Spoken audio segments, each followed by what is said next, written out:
Alrighty, welcome in everybody. Today we are taking a break from the games. We're going to do a little something special. I've been trying to get set up for a while.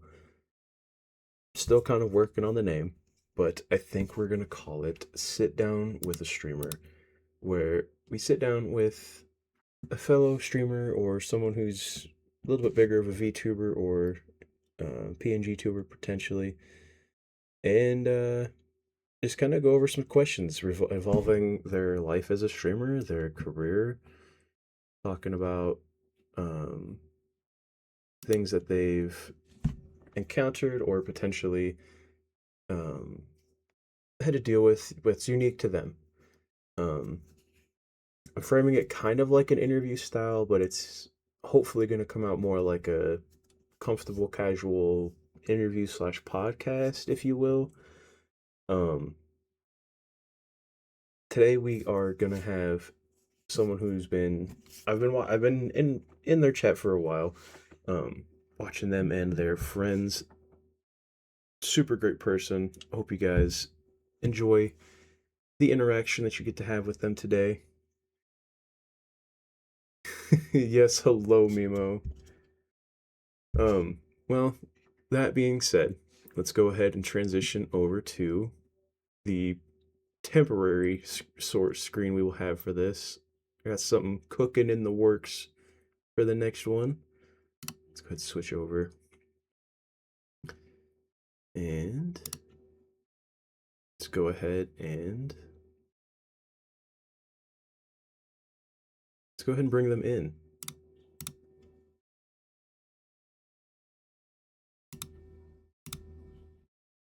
Alrighty. Uh-oh.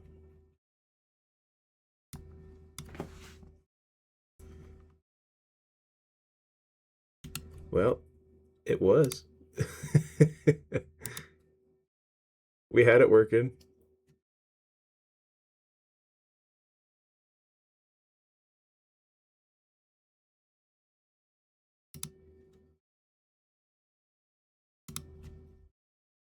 Alright, let me.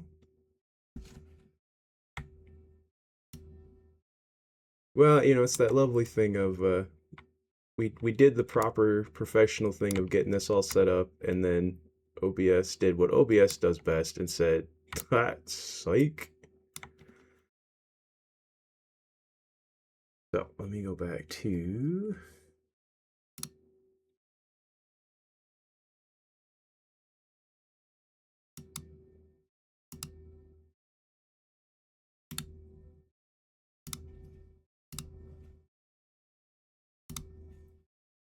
Alright.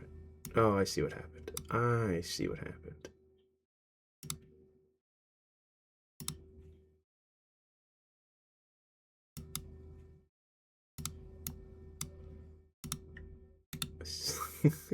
OBS put you in timeout. That's what happened. Put me in timeout. How's that work? It I've just been jailed. it just puts you on the it puts you into the great abyss of OBS background. OBS background. Okay, well I hope you can get me out of there somehow. I'm working on it. Wait. I saw something. I had to re-add the source because OBS stinky.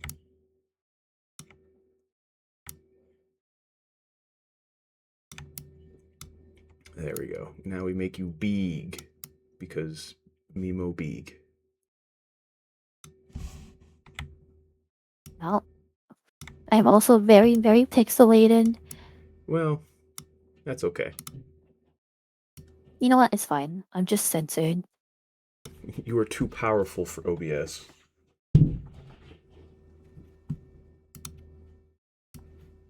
Alright, let's put this back where I had it so I can see. I need to be able to see.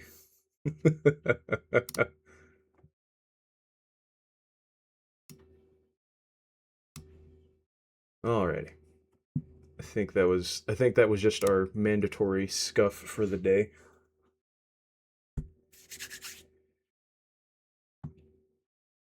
Oh my goodness, did it just do it again? Oh no. Oh no. You know, this is harder than I thought. Hey, if you want, we can go fall back to like the Discord reactive. That works too. Yeah, that might just be what we have to do for the time being. Because anytime you change something with your Discord, it resets the source. Yeah, if you like go open a different window, the window name changes. So that could be it. Oh, okay. Yeah, because it just when you whatever you did, it turns you into a gray box. I touched nothing, by the way. FYI, I've done Oh. nothing. All right. Well then, I mean, I was gonna blame myself anyway because things are weird. Let me just add you to my Fugi sources real quick.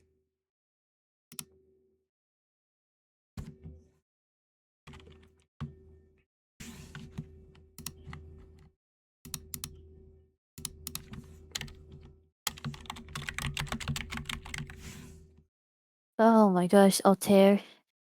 The curse just goes around. It gets passed around, you know? And you imagine eventually I'll be able to pass off all the curse that wouldn't be on me anymore. But no, that's not how that works. It just never goes away.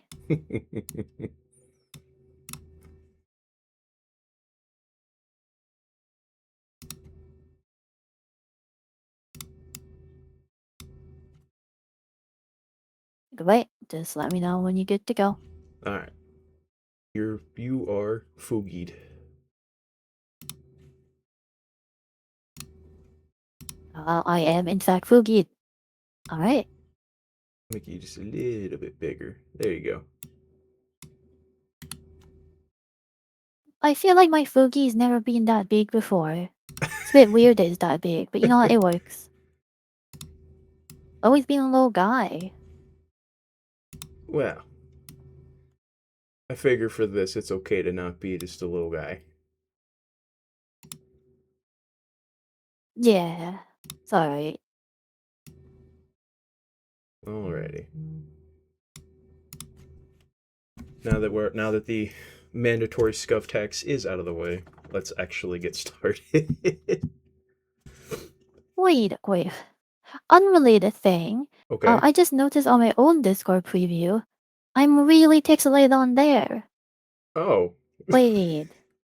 Wait, I thought it was on your end only. It's on my end too. My VTube studio looks perfect, but I'm just like 3 pixels on my Discord, and I don't know why. What the heck? Okay. It doesn't matter. We're not using that anyway, but oh my goodness.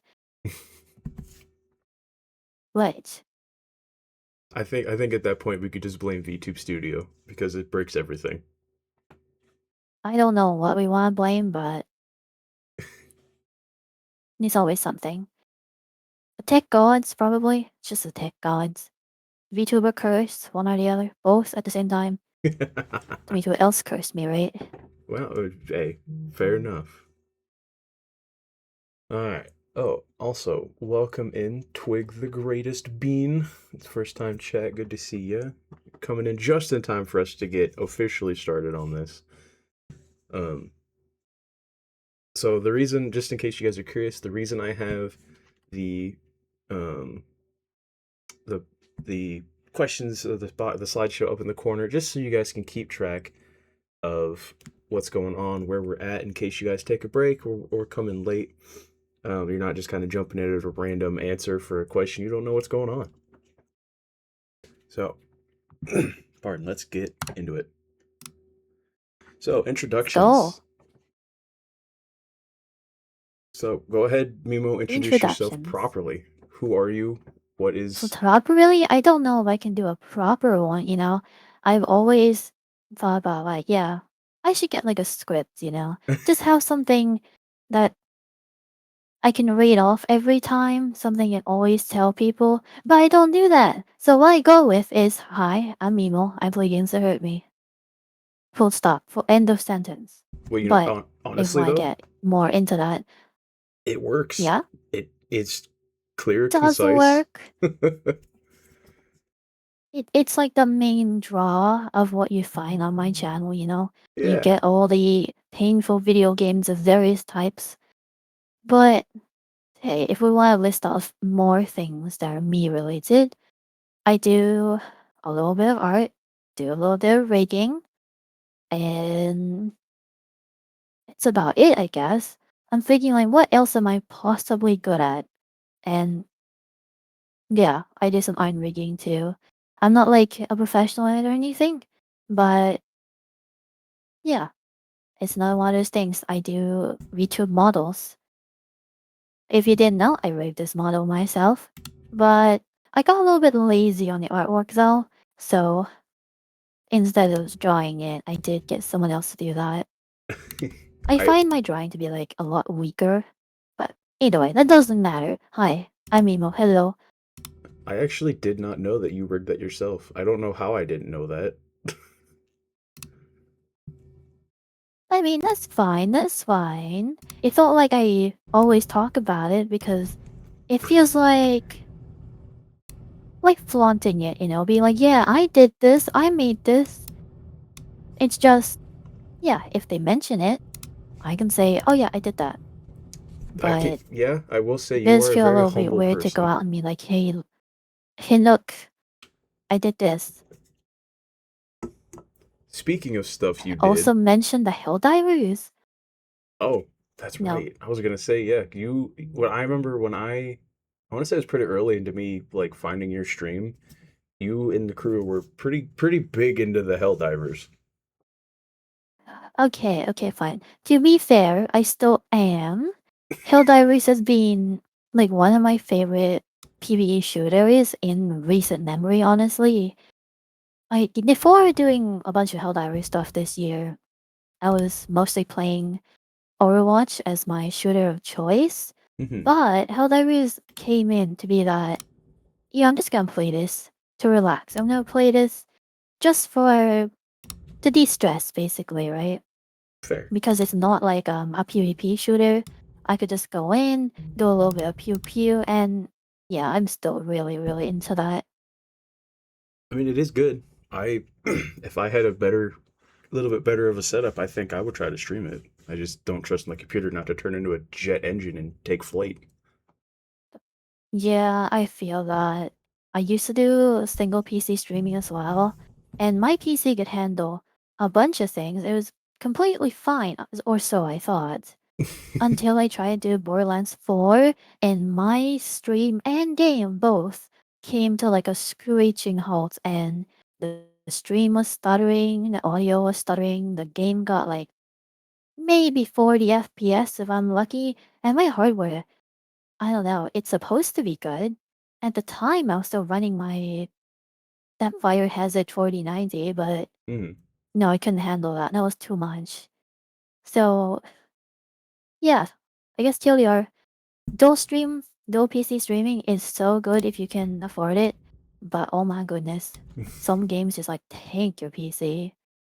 It is. I honestly, I find it's the ones you kind of least expect it to. Like, um, Arknight's Enfield. It's not that crazy of a heavy game, but I still have like stuttering issues every once in a while. And I have a 4060. I don't know. Like, I would say a lot of gacha games these days are pretty heavy. Like Enfield, sure, it's not the heaviest thing in the world, but it can still get pretty spicy. Um, I don't know. I remember playing Neverness to Everness, the best video game name ever. But yeah, the anime GTA basically that came out recently, and that game really obliterated my PC. They don't even try to make that run good. oh yeah, no. You would expect that because so many gacha games are mobile first, it'll be optimized, and if you can run it on a phone, of course you can run it on a PC. No, that's not. Oh yeah, no. I remember Enfield when Enfield came out. They were the one of the first ones I seen that did the whole like the game scans your system and is like, hey, your specs might not be up to snuff. And then and when Neverness Yeah. to Everness launched, they also had that, and people were like, I have a brand new for like next gen phone. Why are you saying it's not compatible with your game? On one hand, that sucks. Honestly, it's super lame when you have a game that just runs so poorly, even if your hardware is like decent enough. At least it should be. On the other hand, I'm honestly not that against it. It's kind of nice to have some games that do really push like graphics. Yeah. Because I feel like over the past many, many years, we haven't had like a crisis, We haven't had a, oh my gosh, this thing is super hard to run. Can your PC run this? We haven't had that at all, Well, which I I mean, think is good for just not everyone. But it's kind of cool to have a game that really pushes the boundaries of current stuff. true in a good way, because I do remember the Borderlands 4 problem where like when it originally launched, or was it Borderlands 3? One of the two, when they originally launched, it was just like even on a 5090 card, it just wouldn't run because it was so unoptimized. Yeah, pushing graphics in a good way, absolutely. Pushing graphics because it's so poorly optimized, you need like a supercomputer to run it. Yeah, no thanks. That's bad. We want healthy competition out here, not just exploding computers. Yeah, we get a lot of that though. All right. Um, so we kind of got just a little bit ahead of ourselves, but next big thing I Maybe a was little kind of bit. wanting to. It's fine.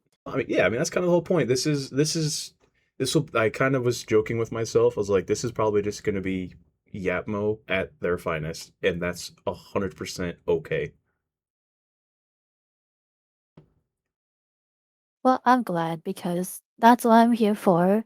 I don't know. I've never done an interview before. I feel like being on topic is probably part of it, but I'm Yeah, just here to be myself, so I guess it works. I fully intended this to be like the whole stream, like getting off topic, talking about random side things. Like, let's do it, 100% full send, because this is also Right. my Talking about first. being on topic. Shall we go for the next one? Yes. So one of the other questions I wanted to kind of get out of the way, just in case we didn't get a chance to talk about it as we dig into some more stuff. What got you into streaming, like overall, and why did you choose to do VTubing versus just a flesh tuber? Okay, so the answers to those are pretty easy, I would say. Number one, being a flesh person is kind of hard. And looking good as a flesh person also hard.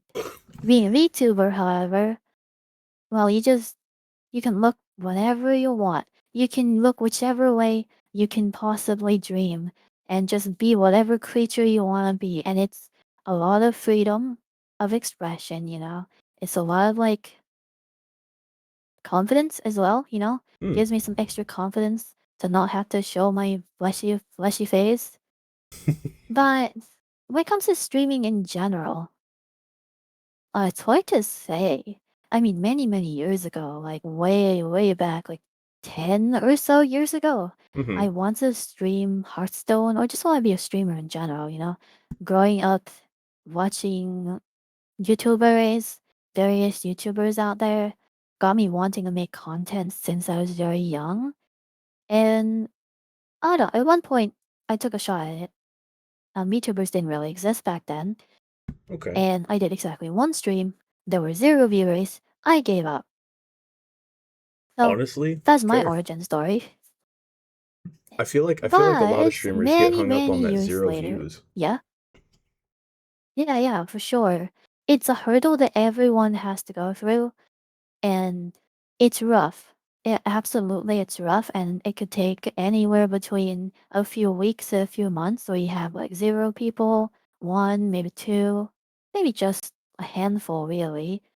And you Mm-hmm. have to push through until you keep getting more and more, and it gets easier from there. It like the start is the hardest, truly. You're not super experienced at it. You might be kind of nervous of talking. You might not have people to talk to, and you just run out of stuff to yap about. Or I don't know. It's just kind of demotivating to see. Oh man, no one showed up today. That's sad. But you just gotta push through. It's really hard, but that's the only way, really. Yeah, that makes perfect sense. Okay, what else am I gonna say? Um, yeah. So how I got into streaming this time around. So around 2023 or so, I managed to get into VTubers and watching VTubers. Never imagined to be one, but I got into watching Hololive, and funny way I got in there. I was watching art videos and like art tutorials, and there was one guy that made a video that was like, okay, trying to follow along in a art stream to see if you can learn from that and use her techniques. Hmm. And I was like, oh, that's cool. Now who is this original artist? And it turns out that that's Whole Life English's Ina, Nino my Oh, Inanis, and okay. she has been my Oshi ever since. She has such nice, chill, happy vibes, and I love the little tacos. The takodachis are like the best little guys on the planet, and it's so heckin' good. I love them so much. Now, did the little And taco ever guys since, inspire the little egg guy that you have? to some extent, yeah, I love the little eepy face that they have, but outside of that, not really. I know came out of my egg guy. It was just like, okay, I came up with a name first, deviled eggs, because it's gonna be like a little egg demon, right? Right. And then it kind of just went from there. Let's make an egg, give it a tail, give it some horns, done, easy. Fair enough. But yeah, I tried to get into making models. I didn't intend to be a streamer. I didn't think I really had the capacity to do so. I didn't think I would have, the personality for it or like the endurance. And I was just always too afraid of like what people think of me. But let's get into that just a little bit later. Let's talk more about. Yeah, I tried to do model making. So I drew my own first model in like October of 2023, and I rigged it for immediately after, and it looked pretty okay at best. But then at that point, I just kind of had a model lying around, right? Right. So I want to do something with it. So I started streaming to my friends on Discord, as I usually do. I usually stream my games, whatever I'm playing, to my friends on Discord. Right. But I put the model on top because I thought it was fun. And then did that some more, then did that some more. And then people were like, hey, you should like stream for real. And I was like, S- no, no, I can't do that. Um, a year or so passes by. I did stream for real. Yeah, so you beta tested your it just friends gotta happen. essentially. Basically, kind of maybe. It was beta testing them, and more like I got peer pressured into just actually streaming because people tell me I would be good at it, but I didn't believe them. But then they told me enough times that I'm like, okay, fine, fine, I'll give it a go. It does seem kind of fun, actually. Well, And in May of 2025, I actually did a real stream for the first time on YouTube because I was gonna be a YouTube main. hmm. Yeah, Well, I mean, you still dual stream, right? I still dual stream, but my Twitch has been, I don't know, convincing me, let's say, that Twitch is a better like interaction and viewer experience. Meanwhile, YouTube has always been my platform of choice as a viewer because it's so convenient. You just watch the other videos on the platform and then you suddenly see a stream from someone you know, and then it's like, oh, let's check that out. That's nice. That's fair. But over time, I find myself really enjoying Twitch's features, especially the emotes, the raid culture. I just think it's more connected and more personal than YouTube, where the majority of YouTube viewers they don't chat. There's a lot of lurkers on YouTube for the most part. Yeah, and it doesn't seem like YouTube. I don't know what's what I'm looking for. I don't want to like rewards lurking on YouTube at all. Like Twitch, you at least retain the viewer. You still get, from the business side of it, you still get that ad revenue from a lurker, whether they're actually yapping at you or not. Whereas YouTube, they're just there. Like it's still nice to have them, but they're just kind of existing. Yeah, yes and no. On YouTube, you do get ad revenue from lurkers, just like people who chat. I think it's more so there's no incentive to chat. And you don't Ah, have Twitch's channel points. You don't have daily check-ins unless you make it yourself. So most of the time, YouTube viewers are people who just watch videos and they click on a stream and it essentially just acts like a live video and they don't really have that culture of interacting. Yeah. okay. I see what you're saying. Interesting. I actually didn't know that. I thought YouTube was kind of just like a they're just kind of there until you get a certain level of partnership with YouTube, whereas Twitch it's like as soon as you hit affiliate. I can explain that a little bit. So YouTube does have a partnership thing and before you get YouTube partner, you do not get any money whatsoever. You get $0 no matter what you're doing. And once you do get YouTube partner, which requires, correct me if I'm wrong, it's been a little bit. I think you need like 300 hours. Wait, it's 300. That feels low. That feels high. An What do you X mean? number of hours of watch time. And then once you have that number of watch time, and also over 500 subscribers, I think. Yes, 500 subscribers, and I don't know how many hours of watch time, but it's probably like in the thousand or so. Okay. And then you unlock monetization. And once you have monetization, you get ad revenue. You can determine how many ads you want on your stream or not at all. And you can get super chats. And YouTube also lets you determine how much your like memberships cost. So you can pick your own costs. And Interesting. YouTube also has a 70-30 cut, unlike Twitch's like 50-50 until you get Twitch partner and then it gets a little bit better. I don't know how exactly that works. But YouTube is technically more like monetarily friendly than Twitch is. But it loses out in that there's no like gifting culture, no bits culture. And Like, yeah, oh, some people do super chats, but when you're a small streamer, every message gets noticed anyway, so why would you pay extra to have that message pop up, you know? right. You don't need well, it's not how do I want to say this? It's not worth it for the viewer to pay when it's already going to be there for X amount of time anyway. It's not like your chat's ripping by like a motorcycle. Yeah, exactly. It's just like a culture thing, really. Interesting. So, in the end, I think the best of both worlds is to just do both. You don't lose anything by doing both, so why not? Fair enough. I would imagine it's just difficult to balance both if you don't have like a bazillion ways to view all your stuff. Oh, yeah, it is. It really. Okay, so here's the thing. For the most part, it's pretty normal, pretty simple. You just have both chats open on your screen at the same time, and you can just read both. It's fine.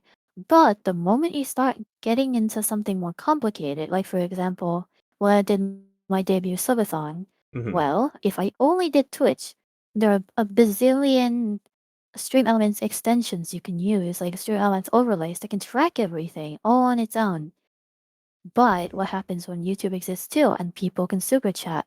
People can do YouTube memberships and gifted memberships. If you Mm. want those to count too, how? No, you have to make like a custom thing. And it's really, really annoying to do. I mean, yeah, I would imagine so. I wish that we had in the streamer world, I should say, I wish that we had like a program that was just like, hey, put in all of your sources, Twitch, YouTube, if you I know some people stream on Kick, and then it would just like whatever you decide is your main platform, so say you chose Twitch, that it would just push everything to your Yeah. Twitch stream. So it would combine all your chats, all your redeems. Yeah, that would be really nice. I think the biggest thing with YouTube, Twitch, and probably Kick too is parity, right? Oh Twitch yeah. has Twitch redeems. And if I want the YouTube viewers to have the same or a similar experience, I need to somehow make those redeems available. And that's why I have the egg system, right? Where you can earn eggs and you can turn Twitch points into eggs, and you can use those eggs for other things. which allows you two people to also have a currency system. It's annoying to do, but I think it's worth it to not make someone feel like, oh yeah, this is like the secondary platform. This isn't the main focus, you know? I Right. think that feels bad.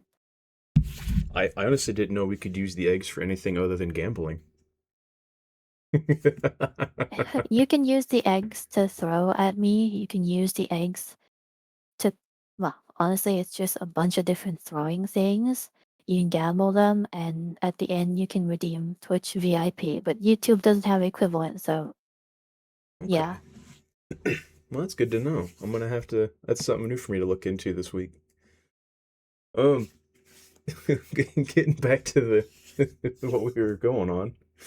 Um, kind of just moving on. Does the so some people when they create a VTuber character or a model, kind of a persona, if you will, there's a little like story or lore behind it to make them feel more separated from the person behind it. Is that something that you have with yours, or is it just kind of like this is just you, just not flesh? The simple answer is no. I wanted some lore for a while, but it's always been one of those things where I'm like, how is this gonna work? I'm gonna need to make like a whole universe for this character to exist in. And how is it gonna work with like the other wives? Not those guys, are Hmm. in the circle too, and it'd be nice to have them like in the story and such. And Right. it's always been something I want to do, but I never took that step to be like, okay, so this is who the character is, this is you know, where she came from, all that stuff. Okay. So no, I don't really have lore. I want lore, I don't have lore. Let's leave it at that. I mean, that seems fair.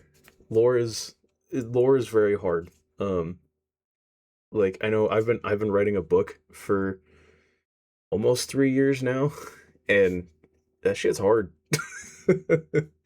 Yeah, I personally struggle with things like being too main charactery. Like you're literally writing a story for yourself, not Yeah. like a fictional.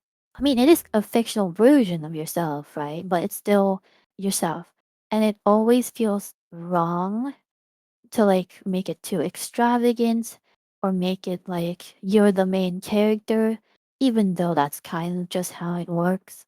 I always feel a little bit guilty, I guess, if I want to give the character too tragic of a story or too good of a story. I don't know. It's a weird balancing act. I find it really, really difficult to write a story for myself.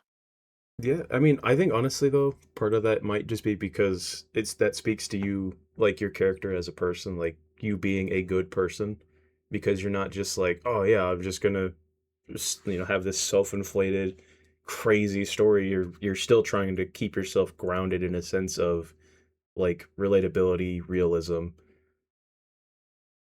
Yeah, I mean, I do have a little bit of lore that came together incidentally more than anything. You know the whole like super hell thing, yeah? Yeah. That was honestly just a thing I used to say. Like when something got bad in the video game, the situation is bad, I would say like we're in super hell. But then super Oh. hell just kind of became a place that I exist in. And the whole office demon thing came from just what my model looked like. And I found it kind of suitable, you know? It's a very mundane thing, very non main character energy, which I kind of enjoy. Well, I mean, I would say absolutely, but there is now at least one anime that takes the typical side character and makes them the main. Just a quick little aside. I want to say there's something about a guild receptionist where like she's stronger than the like I big saw that hero. one. Oh, that's fine. I was not as you were talking about that. You said, oh, I'm trying not to be main character. I'm like, it's all I could think of is like just tired office worker wants to go home, but is secretly crazy powerful or is actually the main character. Yeah, that was a fun one. Um, right, last one on this slide, and then we'll get into the what I think personally is more of the like the I don't want to say heavy, but like potentially rougher topics. Well, rough's not right either, but anyway. Um, so do you find Love it this uniquely one. hard to be an Aussie streamer, or what unique aspects do you think come from being a streamer from where you're from versus people in the U.S. where we have all sorts of capitalism and fun things to pull from? Okay. So, you know, Tyman, he sent me this PowerPoint earlier, and it was when I realized, oh no, oh no, he thinks I'm Australian. Oh no, he thinks I'm upside down. I didn't think I sounded upside down. I feel like I sound explicitly not Australian, but because I'm associated with one of Aussies, I guess my honorary title just became well. Okay, I mean, I guess that's just real. Either way, um, no, I think it's pretty easy to be an Aussie streamer. I just kind of streamed it and I suddenly became an Aussie. I don't know what happened. Hey, look, sometimes it But, just happens like that, you know? but yeah, I'm from Thailand Okay. and there's not too many crazy things about it, honestly. Other than I do think that like sponsorships and stuff and various services you can use. Like for example, Stream Elements. Hmm. When I was looking into like, okay, how do I receive donos? The answer was, well, the answer usually when you ask people or you Google it, right, is to use the Stream Elements like tipping system. Right. Well, it turns out you can't do that. That's like available in the US, in Canada, and a few other countries. And it's usually like, okay, so this service is available in the US, Canada, Europe, Australia. And if you're not in those countries, well, you're kind of screwed. Oh. So I had to find a different way. And to this day, I mean, I have coffee, I guess, but that's about it. I had to make my whole Stripe account. It's really annoying. But that's really the biggest hurdle. Otherwise, there's not really anything there. You can stream all the same, no matter what country you're in. It just means that some companies, when they're looking to sponsor people or looking to contact people, they also see like, okay, is this person in a place where we can legally do this? And Mm. more often than not, the answer is no. The answer is no, which is kind of sad, but as someone who just kind of does this streaming thing for fun, first and foremost, it doesn't hit me that hard. But I feel like for someone who's trying to make streaming their like livelihood, trying to make an income from it, not living in, America, Europe, Australia, you are just a little bit screwed when it comes to monetizing your content. So, so I actually didn't know that. I thought that Stream Elements had the, where I should say most tipping, general tipping systems. I thought they were just kind of like had an international pass because they're not like country based, like they're not a headquartered in the country X thing. That is that puts a little bit of perspective on it. Yeah. I don't really know how it works legally, of course, but I do think taking payments from different countries is a little bit more complicated than that. I'm not sure how it works exactly, but I do know a lot of things only works with America, Europe, Australia, and yeah, it's a bit of a shame. But again, no big deal, honestly. Fair. So I guess that also leads to ask: do you think that you have a unique like advantage or disadvantage based on the time zone for streaming? Like, do you think you potentially miss out on any viewers or have an advantage to gaining viewers based on your streaming time window?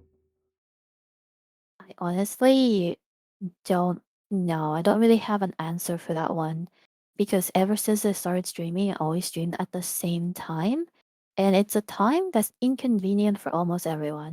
So when I started streaming, I did like noon my time, which is the middle of the night for Americans, Mm-hmm. and it's too early in the morning for Europeans and not late enough in the evening for Australians for them to have already come back home. So it was exactly when it was inconvenient for everyone involved. Now I start stream at 1 p.m. my time, which is when Europeans are just about to wake up or just are waking up, and just when Australians are about to go home. So it's not the worst thing in the world, but because I haven't tested other times, I don't know if that's a positive or negative. On one hand, it's an underserved time because there are the very few people who actually do stream in that time. Most people go for the American evening time slot. That's a very, very hot time slot because there's a lot of viewers active then, but Right. then there are also lots of streamers active then. For my time slot, there's presumably less viewers and less streamers. Is that better or worse? I truly don't know. And I don't know how I would find out either. Yeah, I mean, I feel like that those two line graphs of like activity to viewers is very they run very parallel. Um, because Yeah, at least for like, so when you start stream, generally it's like middle of my day since I'm overnight worker. So like, yeah, it's not hard. You know, if you have Twitch mobile, you can just pull out your phone, put it on, put it back in your pocket. You can lurk. Um, yeah. but like, I found that to be a little bit surprising actually. I didn't think about it before people started telling me like, "Oh yeah, I have you up at work." I'm just like, "Oh, you can do that." "Oh yeah, you totally can do that." I mean, if your work allows it, of course. right, yeah, like if you're working some like blue collar job, you might not be able to, but at least personally speaking, I'll just throw you on the computer at the front desk at the gym and just go about my day. But yeah, I don't know, it's kind of cool. It's something I didn't think about, but like for example, the Europeans who do in fact get my streams in the morning and, you know, into the noonish time or so, Hmm. they can just have me at work and hey, that's pretty cool. Yeah, fair enough. All Oh right. yeah, I guess I have one more thing if you Oh, want to keep talking about this. what's up? And that is I am an English streamer, but I'm Thai, right? Hmm. And I feel like usually when you have English streamers, they're probably in the countries you would expect. You would expect like, okay, this person's American, they speak English. They're from the UK, they speak English. They're from Australia, they speak English. So it ends up being kind of strange because I don't have any local viewers at all. Really? Like, yeah, I can speak Thai, but I don't do it online. So there's just like nobody from Thailand that watches me, which makes it a little bit awkward for time zones for sure. Because surely the majority of English viewers will be concentrated in English speaking regions. And I don't know, Um, I just do a weird stream time. But I also think it's possible it literally just doesn't matter because when there's more people around, there's more streamers around. When there's fewer viewers around, there's fewer streamers around. So maybe it all balances it out. And in the end, it genuinely doesn't matter when you stream. No idea. I mean, Okay, yeah, that's it. I mean, you're onto something there, I think, because I've noticed anybody that I know that does stream or live in a country that doesn't generally like only speak English, like you know, for example, like you said, you with Thailand, or I know some folks from the Philippines. I know a couple of folks. I actually know two from Croatia, which is crazy. Um, I honestly don't see them getting many people from their own region, with the exception of the Philippines. Yeah. But they also Yeah, that speak does very good happen English. pretty often. Yeah. When I'm on FF14, um, because I'm in like English speaking circles, I found a ton of Singaporeans because in this general Southeast Asia region, Singaporeans have to be like one of the biggest English speaking group of people because they're all taught English alongside Chinese. So you get quite a lot of them online. That's, I mean, that, yeah. Because I don't know if it's like what draws it, but I do notice that every once in a while, people that stream from non-US countries will get like random people coming in and speaking like, I don't know, for example, throw out Russian. Like I've seen a couple of people that have some northern or western or eastern European country in their tags, and then you'll get some guy that comes in and is just like typing in Cyrillic. Yeah. You know, oh my gosh, that happens so often. It happens so hanging often. You just have some guy that shows up and be like, "Hi, hello from Russia." I'm like, Yeah, it's just like, okay. oh, There are some people from certain countries who, instead of just being like, "Hi, hello," they go, "Hello from X country," and that X country is usually Russia, and I don't know why. huh. All right. Um, while we move on to the next thing, I do want to throw just because we Okay. mentioned it, I want to throw a poll up in my chat to see where everybody that's currently here is watching from. Just out of curiosity, because I want to say most everybody here is usually from your chat anyway, your stream. So, Well, I certainly know a few of where these guys are from, and by a few, I mean most. oh well, fair enough. You are pretty interactive Nah, with your it's chat, fine which is very though. nice. I'll let the man answer. All right, let's go on to. So the next batch of stuff we're going to talk about, I'm just kind of. This is all work in progress titling, but for now we'll call it "Getting Real on Streaming." Kind of talking about your chat interactions, setting boundaries as a streamer, how to progress as a VTuber. You know, sometimes people start with they just start with like no like nothing, no PNG, no model, and then boom, they jump all the way to like super expensive high end VTuber. Um, some people follow a more traditional, or I should say traditional, more like expected, I guess, route where like you start with PNG and then you get like a freebie model, um, and then you get more into the like super detailed custom VTuber, and then maybe even all the way to 3D model.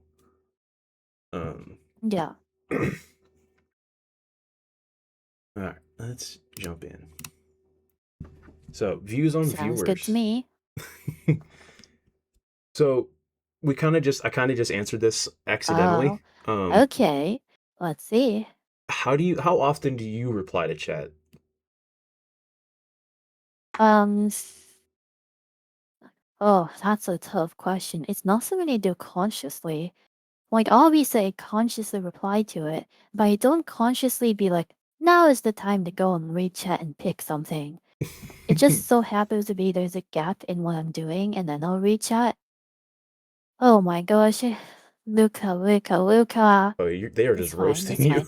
So, I know Luca always points if I'm not reading chat, and that's my weakness. That is absolutely my weakness, 100%. So, I try to read chat as much as I can, but it will just kind of depend on like what I'm doing at the moment.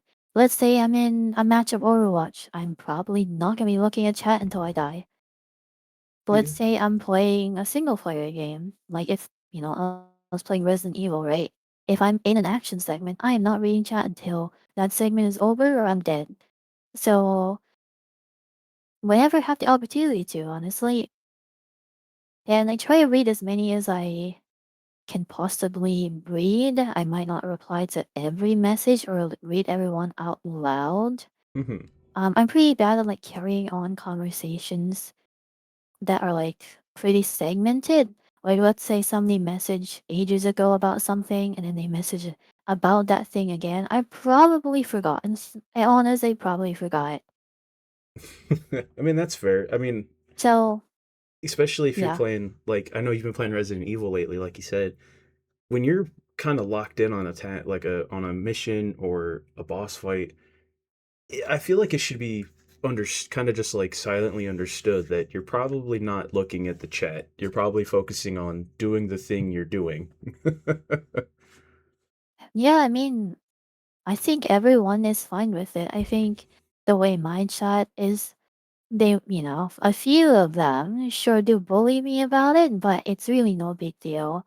I think they don't really mind it, but I do aspire to be better about it, to like read chat faster, Hmm. honestly, because if I can read faster, I can read more of it, and I think that's good. There's another way you can do it, and I don't know, I take a lot of inspiration from B from this, because B is really, really good at scrolling back up and reading chat. If she's playing a game and she decided, okay, you know what? I want to talk about something. She'll usually pause the game, scroll up, read the chat until everything is current, and then there's nothing left to talk about, and then she goes back to the game. And I was like, oh my gosh. On one hand, that's really cool, and you get the most chat interaction you could ever want. On the other hand, what about the people who want to watch the gameplay, you know? They actually, I don't yeah. know. It's a balance to be struck, and it's really quite difficult. But it's also pretty low stakes. Like, let's say you missed a chat message. What's the worst that happens? They feel slightly bad about it. Maybe send the message again or bully you about not reading. So it's not too bad. I mean, that's fair, especially if you have pardon, if you have a chat that's like not super like, oh, I don't want to say like attention hungry, but like a chat that's like, hey, we know how this works. You're playing a thing for us to watch. Sometimes you're gonna miss it because Yeah. there are some No, chatters out that's there ones completely that are fine. like, e. Yeah, some chatters will like keep repeating their message until you respond to it. And a couple of like repeat messages I don't really mind, but they also have to understand, which clearly they don't. There's sometimes a missed message is not because they didn't read that, and it's because that's intentionally being ignored. Right. Sometimes that's a good way to like deal with people who are being weird. You just don't say anything about it, pretend you didn't see it. But then they might just be like, I'm gonna say it again. Kinda lame, but it happens. Which I mean, I guess that kind of answers. I have to use my last snooze. Oh no, I didn't think I'd use them all Oh so soon. yeah, I mean that does that kind of last answer that point. last question of like, would you or Yeah. thoughts on intentionally ignoring? But I feel like we could talk a little more on that when we get there, just because there's more Yeah, to it than just like a we chatter totally that won't can. shut up. Yeah. Also, good night up there. Thanks for coming around. So, good night, buddy. Thank you guys again. By the way, thank you guys so much for stopping in. I know that most of you guys, I see most of you guys in Mimo's stream. I really do appreciate you guys popping in to check this out. And I do apologize for not, while I'm talking about interacting with stream, for not interacting with the chat. Um, Yeah, I f- it's fine though. I think, it's like a podcast. You don't need to talk to podcast listeners, right? Fair enough. I don't, I would still want to though. Yeah, Sometimes I'm reading and it's like, oh, I want to comment about that, but I probably should stay on topic. I mean, if you want, when we get like in between, like when we get finished with a slide, we can take a minute to see what's going on. Yeah, sounds good to me. Or in 4 minutes we can do it because I no longer have the snooze ad button. Yeah. um, but moving right along, I know technically this is a Yap stream in a sense, but as far as like, I know you and you mentioned Beamy does it too, but like sometimes you guys take a good portion of your stream like before you get into whatever it is you're streaming for the day. You will just kind Yeah. of sit and interact with your chat for a while, get warmed up, maybe do some stuff on the back end while you're waiting. Is that something you feel like is required, or do you think it's just a good habit No. to like to be a little more in touch with what's going on? Okay. So, oh, this is kind of difficult. So I don't think it's required whatsoever. You can honestly just hit go live, have the game already open, just play. You can just do that. That's what I basically used to do back on YouTube. And this is another Twitch versus YouTube cultural thing, Oh, where most of the people on YouTube will be clicking for whatever's in your thumbnail and title. They click for the game, and if the game's not on, they will leave. Meanwhile, Twitch, is a lot more open to just hanging out and listening and talking and having a conversation. So it's kind of a difficult balancing act, actually, and it I think will just depend on what you prefer to do personally. If Okay. you personally enjoy just talking in chat, just talking about whatever interests you at the time and just yapping, really, you can go for it. If you don't want to, it's not required whatsoever and might actually be better for viewership depending on what kind of viewers you get. Like some people really do just want that gameplay, and if you're in that category and the game's not on, what's going on, you know? Fair enough. Yeah. I look over, I just see demands for more Yapmo. I love that. I know people keep demanding me to just yap more, and I'm just like, what if I'm out of things to yap about? Do I just start making noises? Do I just start making gibberish? I don't think that works, right? Just go full, just release all the ADHD thoughts in your head for an entire stream.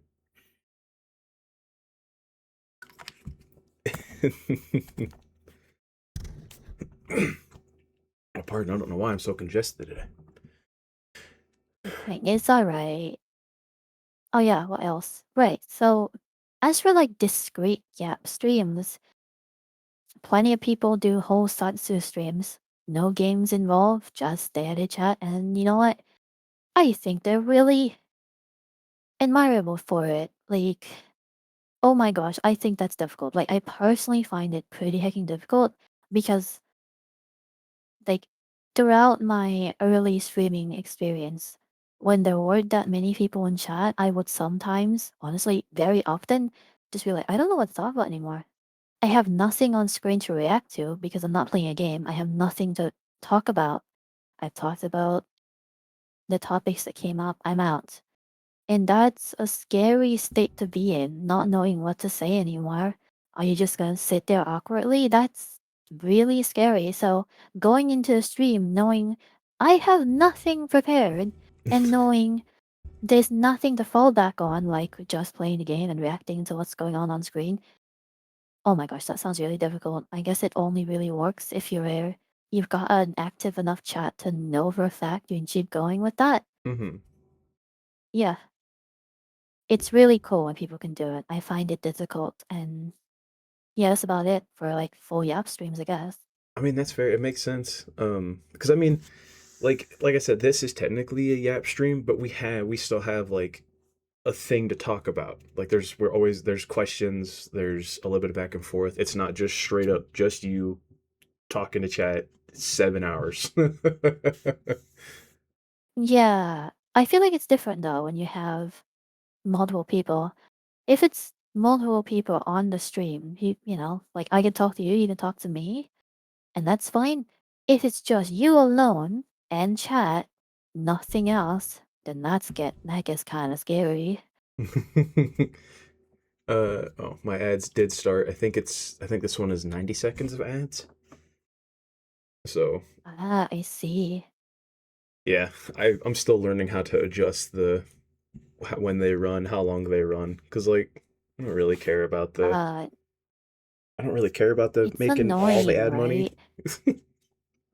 It's really annoying. Like, I don't care about it either, but getting pre-roll ads kind of just ruins your day. Oh, I'm getting ads now. Oh boy. Oh. It's fine. But yeah, if you don't have these ads running, you get hit with free rolls instead, which really kills your viewership. So it's like you lose or you lose. You either have a bunch of ads or you have a bunch of people who come in and immediately gets hit with ads. There's no dodging ads on Twitch, and I find that one of the critical advantages that YouTube has is that you can just turn off ads, and even if you don't turn them off, the viewers have a much better experience because like they can either have YouTube Premium so they don't get ads, or they just hit the skip button 5 Right. seconds into the ad and they're good. Yeah, they may have 9 So, ads lined up, but 5 yeah. seconds are the first one. Boop. Yeah, I don't know. The YouTube ad experience I do think is significantly better. Twitch, what can you do? It's something we have to deal with, I guess. Yeah, and I mean, like the easy answer is like, oh, we'll just spend the $6. But speaking as someone who doesn't always have the $6. Like I get it. It's sometimes that's a lot of money. Yeah, 100%. Like, I've been tempted by Twitch Turbo a couple of times, but I always considered, okay, if I'm watching someone regularly enough that I want to have ads off for the game, I'm just gonna subscribe to the person, like I subscribe to Twitch Turbo. Right. That's honestly that's kind of like I kind of have been juggling $12 between the Abyss crew because I'm like I like watching all of you guys, but I can't afford to subscribe to all of you. It's alright. You can always go with the Twitch Turbo. It's not something that anyone would judge you for. It's just like personally, if I could afford it, I would like to support the person directly. Yeah, I think that's nice. especially when it's Plus like emotes are fun. yeah, I feel like the subscribe, like paying for a subscription too, it just feels a little more personal because you're not just like, oh, I Oh have yeah, all of Twitch 100%. everyone for free now. It's just like, hey, I'm, you know, not in like a weird personal way, but like a hey, you know what? It's how I'm letting this streamer know I enjoy their content enough. I'm gonna spend, a $10 bill to make sure I can enjoy all their content. Yeah, exactly. Okay, I think we're out of ads. I think we are, yeah. Sweet. So okay. That actually leads us perfectly almost into the next question of so what are some pet peeves or annoyances that you get about chatters? Like stuff that when you see it you're just kind of like instantly going, "Oh my goodness." Okay. Let me have a think about that real quick. Because there are some very like obvious ones, stuff that would annoy everyone. When there are other things that kind of get me that isn't super duper obvious. So let's go over like the obvious stuff first. Mhm. You often get weirdos on YouTube in particular because YouTube has a pretty big like viewer base of, for lack of a better word, normies, right? People who just happen to get recommended your stuff. Mhm. Some of them will show up and just be like, "What is this?" Or, "Are you a person? Are you AI? Is this AI?" And it's just like, "Oh my goodness, You've bro has actually never had seen a someone come in VTuber and just be before." like, "Oh, you're AI?" Multiple, like Oh my many god. actually. But yeah, okay. Oftentimes it's not even as coherent as "Are you AI?" Sometimes it's literally just like AI question mark. Oh Like, oh my god. god. Brother, my brother in Christ, I know you don't know what a VTuber is, but not everything you don't know is AI. Please stop. That is like one of my biggest annoyances where it's just like, just because you don't know what something is, doesn't mean it's AI. I mean, No, yeah. okay. Next obvious thing, right? Mhm. You have people coming in going, hey, that's a man, by the way. Oh god. Oh my god. You are cringe, sir. It's like, I know it's actively supposed to rage bait me. It's supposed to rage bait me. It works. Like, it does work, okay? I admit it does get me really annoyed when it's like, oh, that's a man. I'm like, "Ugh, have you, why do you have to be like that, you know? I get it. I'm using an avatar. I'm not showing a face. I could be anything. But you don't have to say that. Yeah, it's just meant to be annoying, and it is annoying. I don't like that. I mean, yeah, I see What that come up else? all the time with anybody that's like I mean, I would say it was just everybody that's not actually having presentation of being a dude. Just because apparently that's Oh yeah, some people 100%. take it as like a haha hee hee because it's just such a common joke that you hear. But yeah, I imagine Yeah, that just gets old. Like yeah, absolutely. The whole like there's no women on the internet thing. Okay, is funny, but then some people are just really annoying about it. But it's not the worst thing in the world. Those people never stick around, so it's never like a persistent problem. But some hmm. people click on your stream, choose with their free will to go, hey guys in chat, you guys know there's a 40-year-old man, by the way. Like, shut up, dude. Go somewhere else. Touch some grass. and stop being annoying. But Do that's you, exactly what they want. They want you to be annoyed, and they have succeeded. And I don't know what I'm supposed to do other than ignore them. And that's what I usually do. I mean, fair, But I will be because annoyed on the inside. I mean, because like that's kind of I feel like what they want is for you to just go off on them so they get that attention. But it's like, dude, take that free will you just used, go use it somewhere else.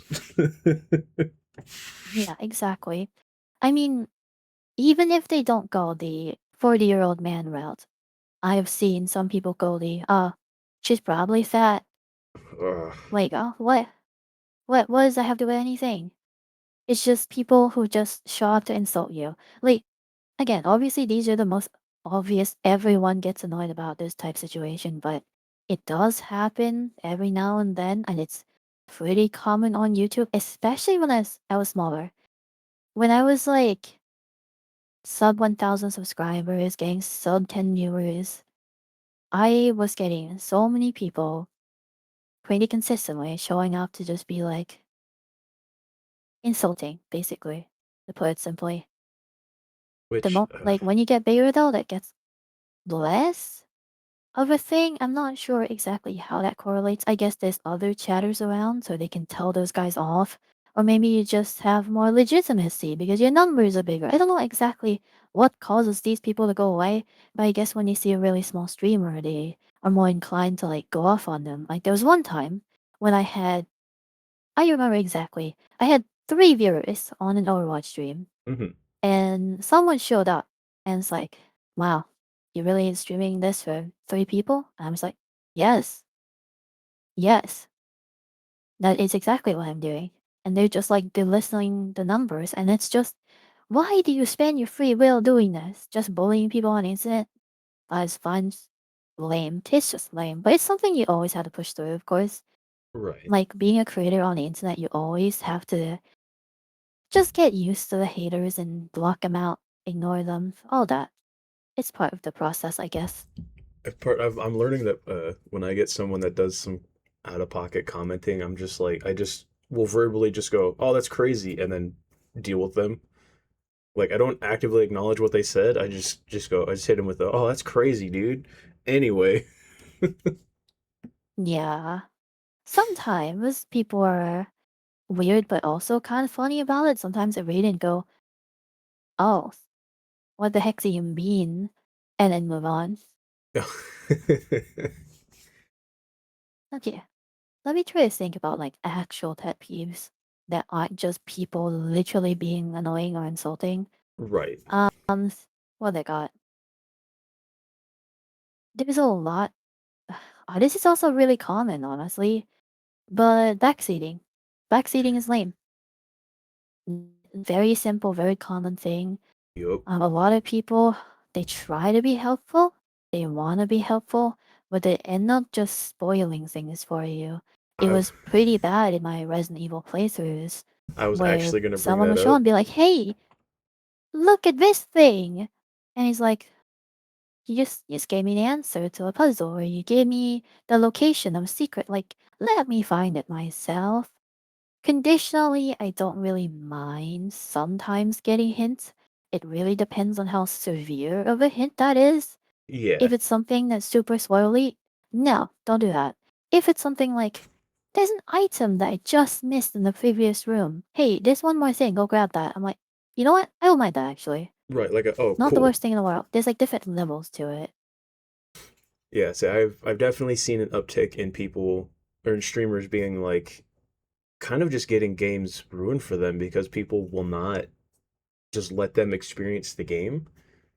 Um, like in fact, one of the worst ones I've seen was recently where someone was playing Subnautica for the first time and basically Yeah. had within the first 20 minutes of them playing it had the entire game ruined for them because people were just Oh my overly gosh. backseating being like, okay, so here's how you're going to play the game, you're going to do, and then like laid out a whole plan that just spoiled every major like lore spot and new area, and they were like, well, I guess we're not streaming that.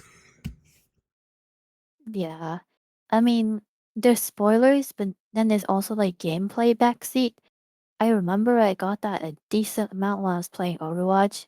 people being like, "Why didn't you do this? Why don't you swap to this character?" or stuff like that. I'm just like, I'm doing what I want to do.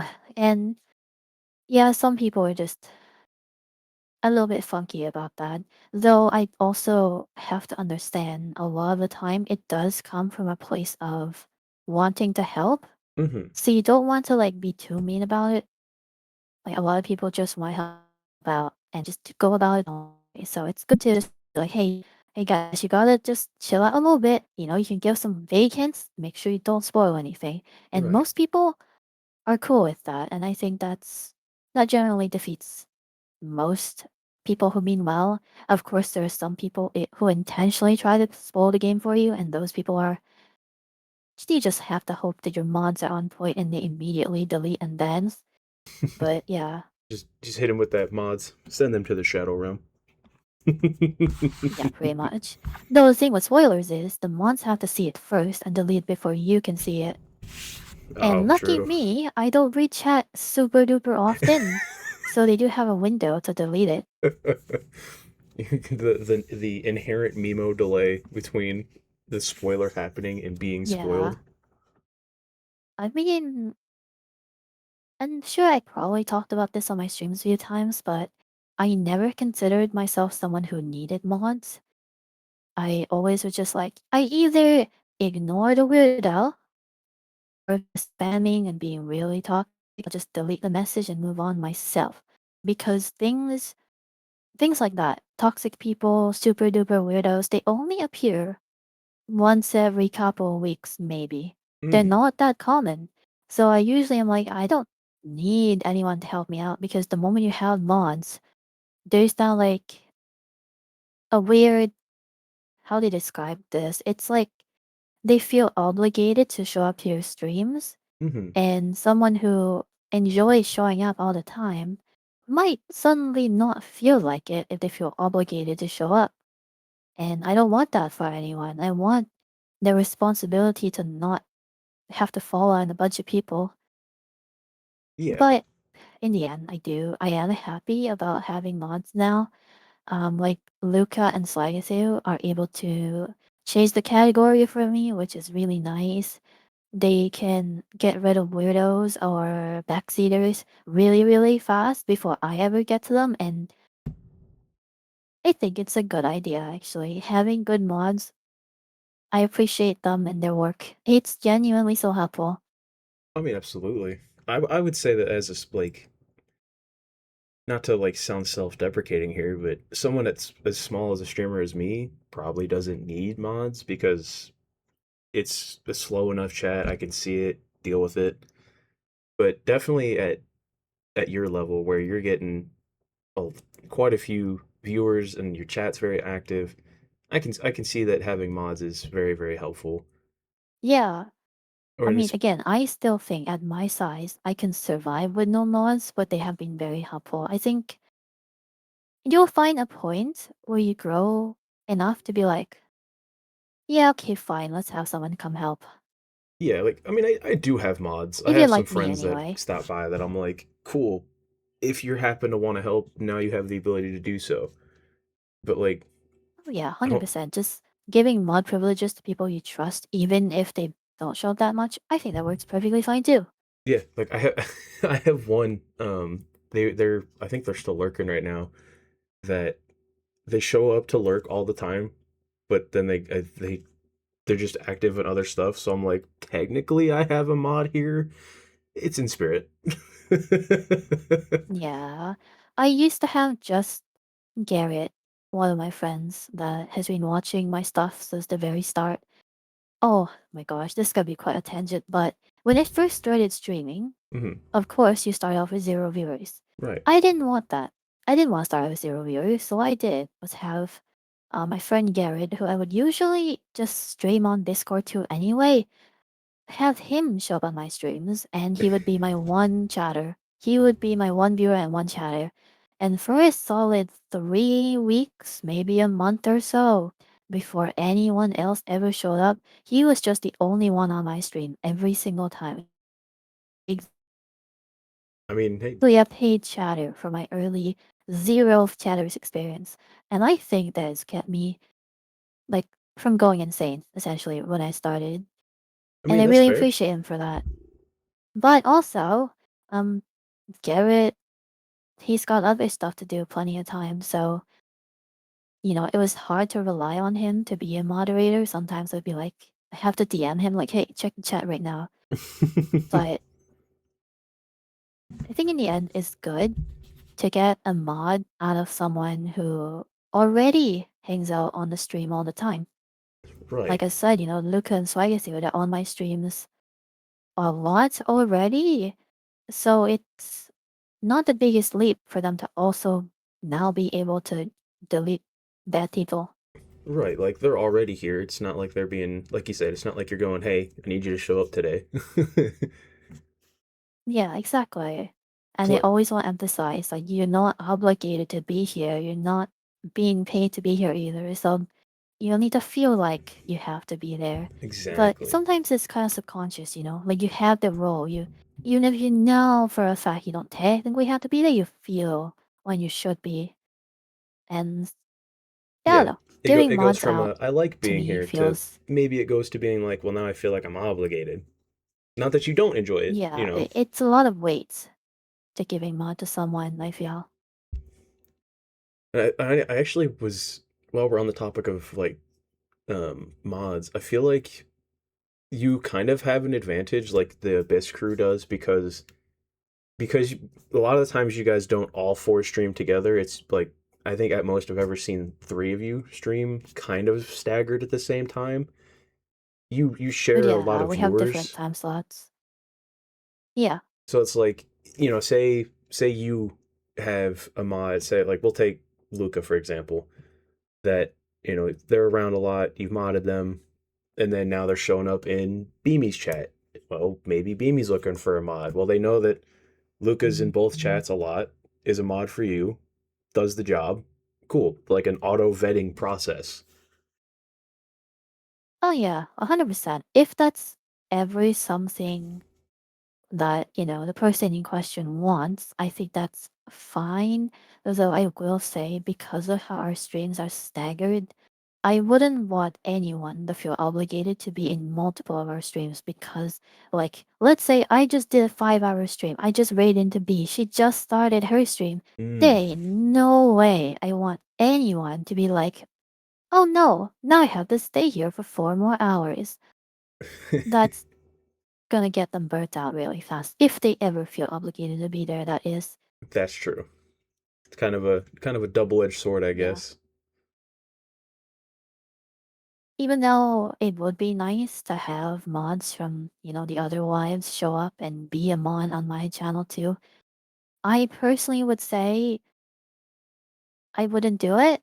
I don't want them to feel like they have to be here as well because it's just a ton of time. Like modding for one streamer is already like multiple hours of just kind of being present. And having now 2, 3, who knows how many you can do, that gets really hard to manage and you probably lose quality. You aren't that active and present if you have too many people you have to mod for. That's fair, yeah. Because it's modding is going from you don't get to just like walk away and lurk for a while. It's you kind of have to actively pay attention. Yeah, exactly. Speaking of moderator activities, that leads us kind of can help lead us into our next one of do you have any suggestions for like first time chatters or people like maybe say it's someone's first time watching a stream and they're like they just feel confused about the chatter etiquette.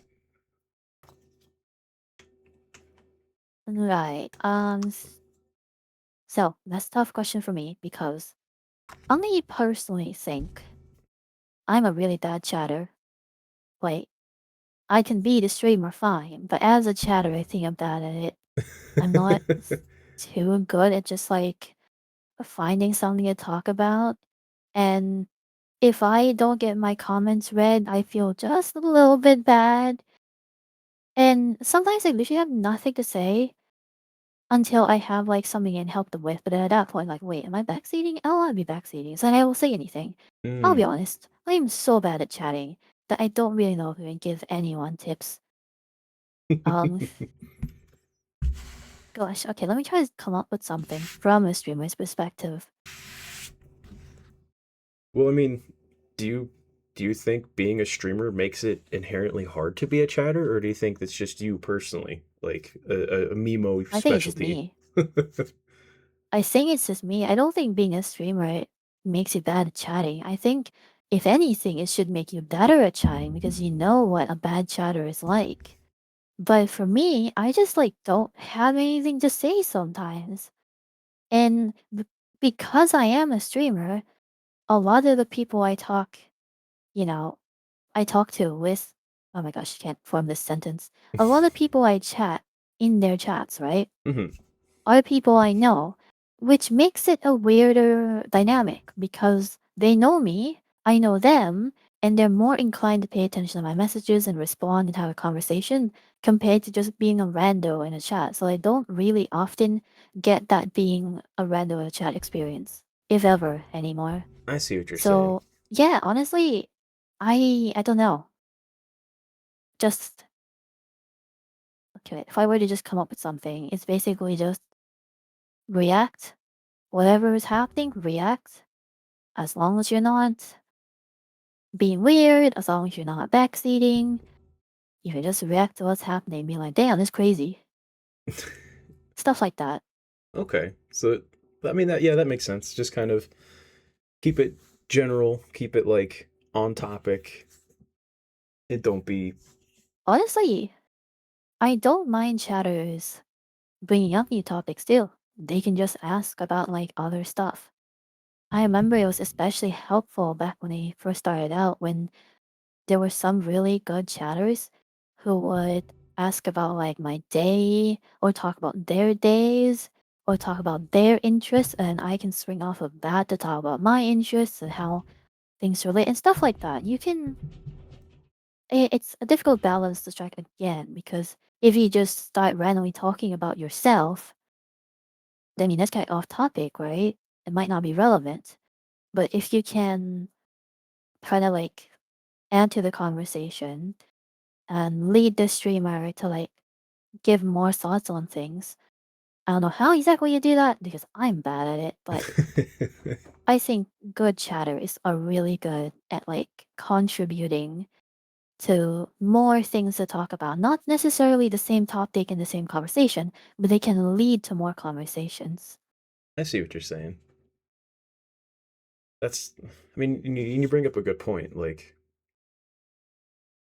how do I want to put this? Like, staying relevant to what's like already being talked about sometimes is like the way to go. But also, yeah, you're right. Sometimes letting a chatter who's bringing up like, oh, say you're just kind of switching between things and they're asking about a game that's upcoming that you might want to talk about, like it leads to an avenue of, now you get to, and it's another thing to, I guess, just yap about, but it's still keeping the stream going, keeping things fun and interactive without just killing Yeah, it. absolutely. I mean, if you only talk about the same things as well, you run out. You really do run out because sometimes, I show up Sunday's chat and I have nothing to add because some other chatters already said something, or the streamer themselves have already mentioned something. I Mm. have nothing to add. And yeah, I don't really know. Shao is no tutorial from me, for sure, but divert to a different topic sometimes. But gently, don't do it too much. Right. It's hard. I really have no idea. And we kind of touched on this earlier, just a little bit, but talking about, good and bad chatters, sometimes there's different strategies for dealing with someone who's being kind of just out of pocket, we'll say. Um, is there is there ever a time that you feel, other than when they're just being, like you said earlier, being that weirdo that's coming in being like, lol, that's a dude, by the way. Is there ever a time to just ignore a chatter Or is there ever a time to particularly point out the bad behavior? Like to specifically go point and laugh at this chatter, guys. Okay, that's okay. What I do is mostly just played by vibes, just how I'm feeling at the moment. In general, when you get negative comments, you get weird chatteries, stuff like that. Hmm. It's a one-off thing. Someone has clicked on your stream. They decided that it would be fun for their day to be bad, to be mean, to be whatever, right? And 90% of the time, I would say, just ignore them and they'll go away because they didn't get the reaction they wanted. They'll just leave. So my first bit of action is to just ignore it. Now things get more difficult when it's more of a long time chatter. Sometimes I get people, I haven't had one in quite a little bit now, but I used to get a few people who would be who would do a lot of super chats, who would be very like active, and then they would suddenly just be like sleepy, let's put it that way. They would just attempt riz, but extremely poorly, stuff like that, you know? They would fail the And charisma check, if you will. yeah, it's difficult to ignore those people because you haven't ignored them in the past and they like persistent, you know, they're there multiple times and they might say their comments multiple times. And at that point, I think you do either have to have a moderator show up and be like, hey, you're being a little bit weird. Or personally, just be like, hey guys, I'm not into that. You probably should stop. And Gotcha. then, you know, maybe they stop, maybe they leave. More often than not, when I am clearly not interested in their shenanigans and their riz attempts, they just leave. But it's something I guess you have to like bring up at that point because if you just keep ignoring it, I find it kind of awkward because again, they've been there for a while and what if they go back to just being normal? Because sometimes you have these people who very normal decide to drop their Riz attempt and then go back to just commenting about the game again. If you only ignore the Riz attempt, sometimes they're like, hey, why do you ignore that? And I guess at that point, you either ignore that too and go into like an ignoring spree, or you just have to be like, hey guy, I'm sorry. I don't like that. Stop that. Okay, so I see what you're saying. So you're saying it's very situational dependent. Like there is no just this is when to do it, this is not. It's just in that Yeah, moment when it it's happens, very, you need to make very your call. vibes based. Depends on the person, depends on what they said, depends on why. But like I said, 90% of the time, the weirdest comments you get are are some first time chatters who showed up, decided to be rude, and if you ignore them, they leave and you just can move on with your day. It's more common to have to deal with something if they've been here for a while though. Fair enough. Because I know that there are, everybody's got different limits. Like some people lean really heavy into the being flirtatious with their chat. Some people are very like anti that, very like nope. um, Yeah, for sure. where where do you think like for you personally, where do you think your line falls for that of compliment versus maybe they're being silly flirting versus they're you can tell they're just outright being a weirdo about it. I think because of like how I am personality wise and like how things are with me in my chat, generally compliments are okay. Like and it's not a big deal, but you can tell when someone usually because they're new. Like you only really get new people that show up and try to like flirt. Hmm. If they've been here for a while, I think they understand the vibes and they wouldn't do it.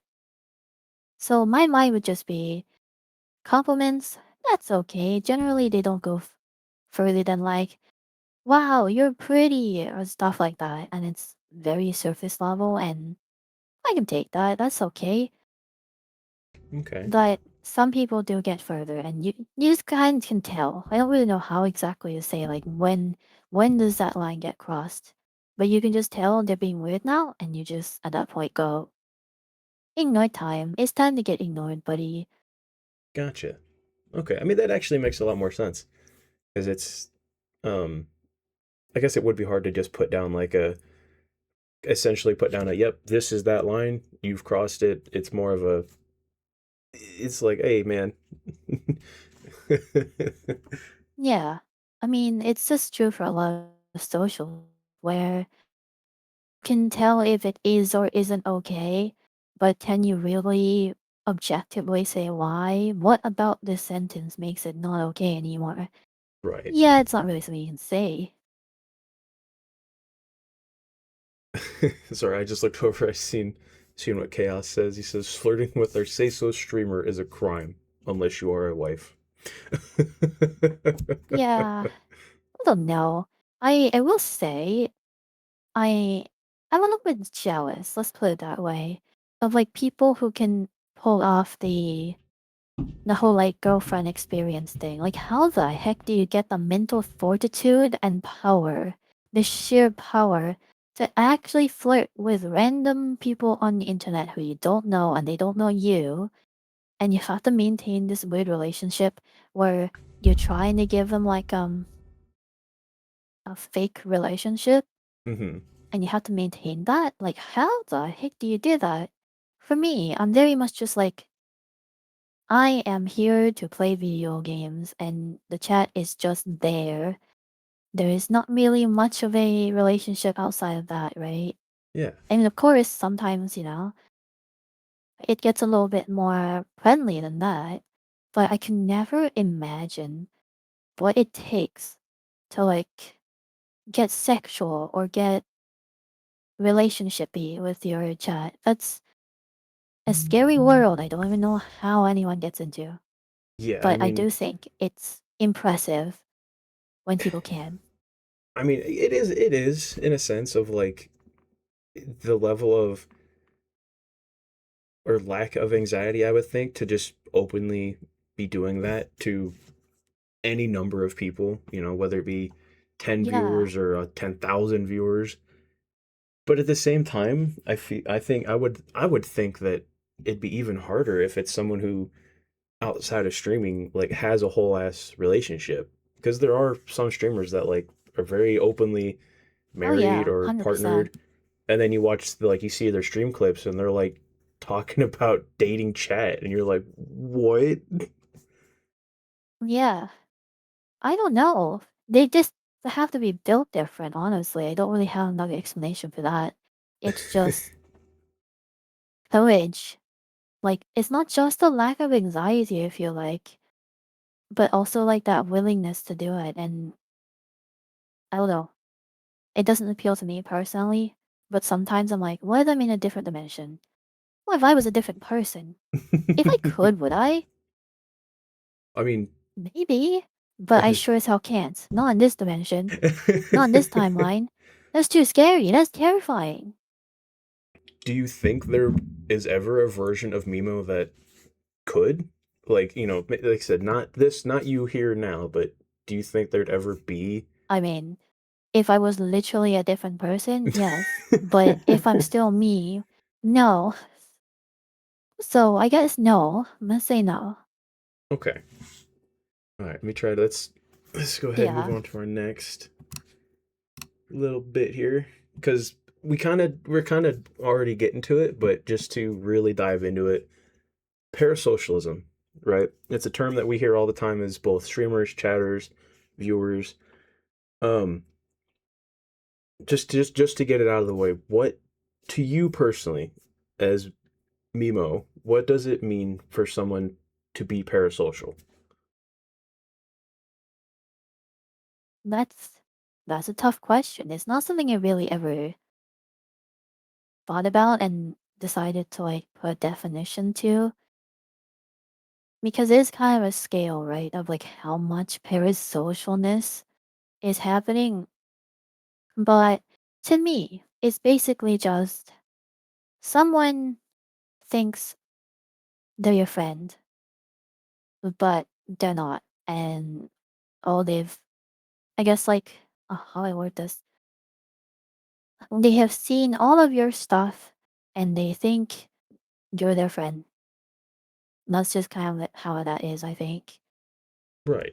Okay. I guess it's not just friend. It could be friend or more. Like some people can probably get further in that without actually getting any confirmation. Like it's just a one way relationship, basically.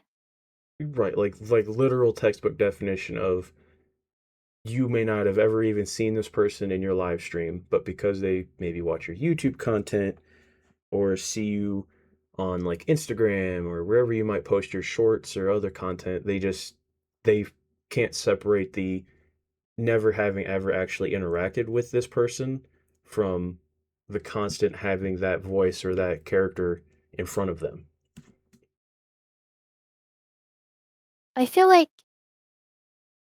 they might have not like never into there was a lot of nods there. Like they might have talked in chat and you might have talked back and they might interpret that as friendship when it's not there, you know? So it's not necessarily that they have never interacted with you. They might have, but they are just misinterpreting things.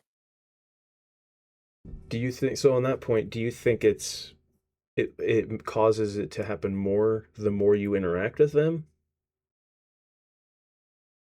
Yeah, I would say so. Okay.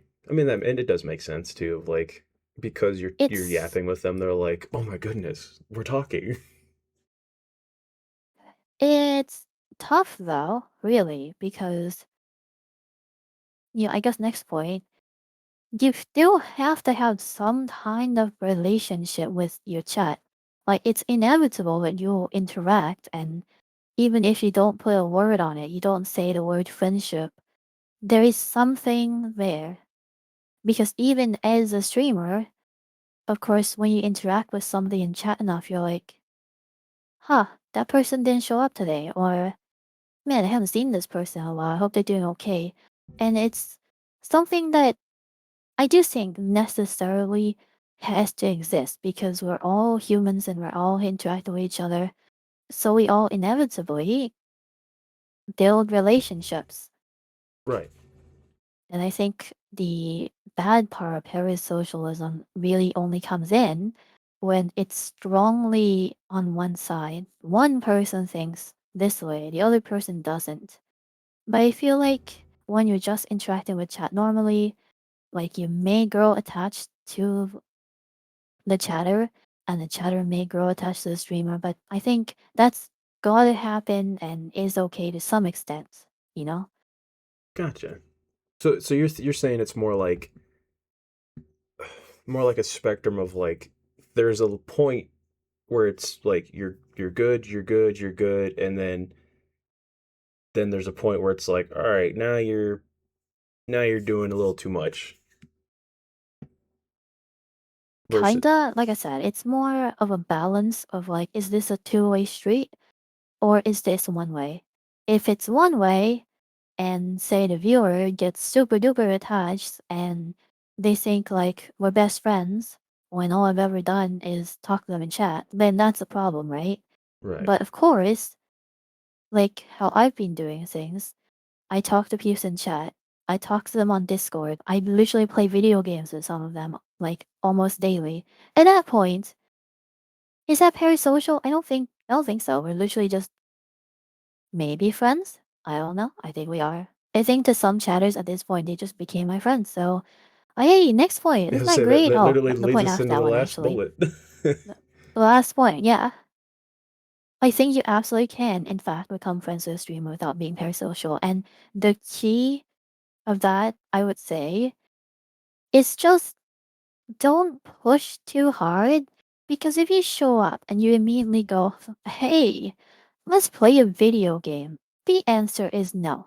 The immediate instant answer is no. That happens all the time when you're playing like multiplayer games. When I play Overwatch, sometimes there'll be someone who shows up and is like, hey, can I join? Obviously not. I don't know you. I never talked to you. This is the first time you've said anything in chat. But if you hang out long enough, you interact on a Discord. I don't know. Over time, I think you can become friends.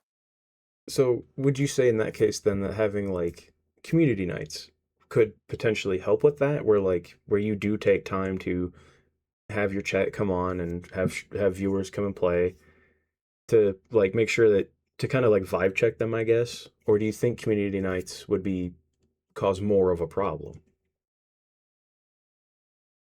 Oh, it can go either way. I feel like community nights and the fact that some peeps get to like directly interact with the streamer, that means there is a much higher chance of like the experience going well, and then you actually do get friendly and you may chat elsewhere too, and you could actually become friends. But also, just depending on the person, really, that person could say, have that short interaction. It was just one time, and they think, oh, yeah, okay. I mean, I played with this person one time. Okay, we're friends now. Hmm, I It just see. kind of depends on the person. I don't know if it's really a win or a loss when it comes to playing with viewers. It could be both.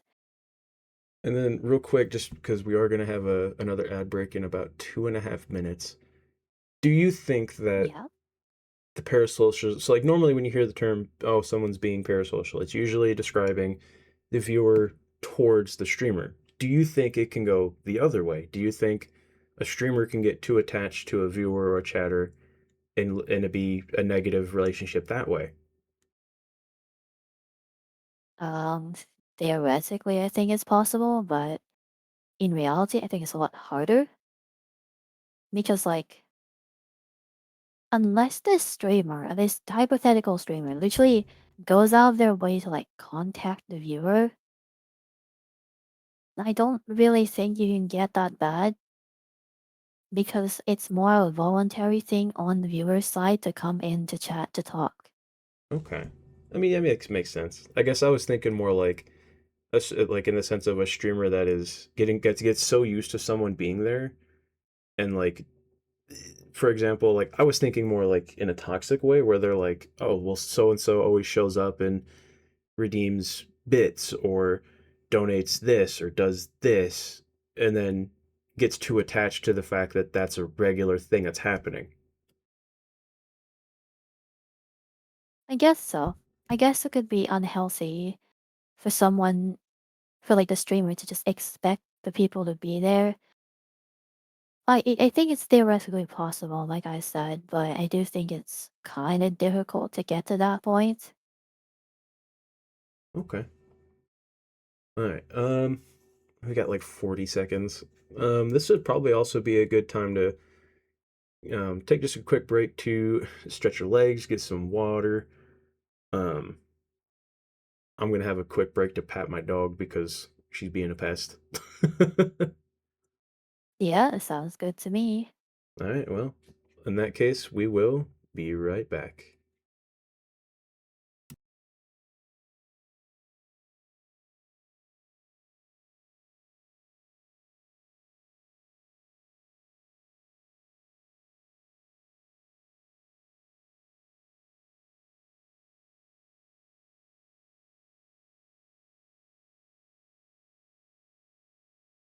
Just checking, am I still able to be heard?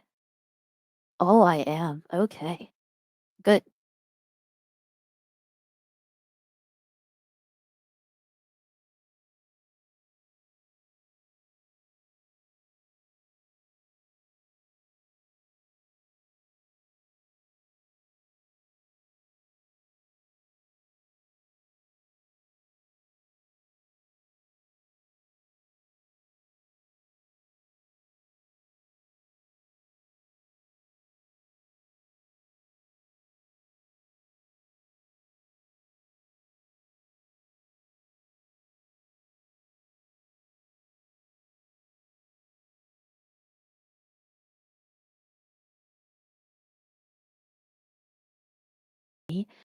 Also, talking with chat, it's a little hard to just be like, okay, let me interrupt this topic we're talking about to yeah, with chat. Either way, because we're in a break between topics, let's have a look. So what we got?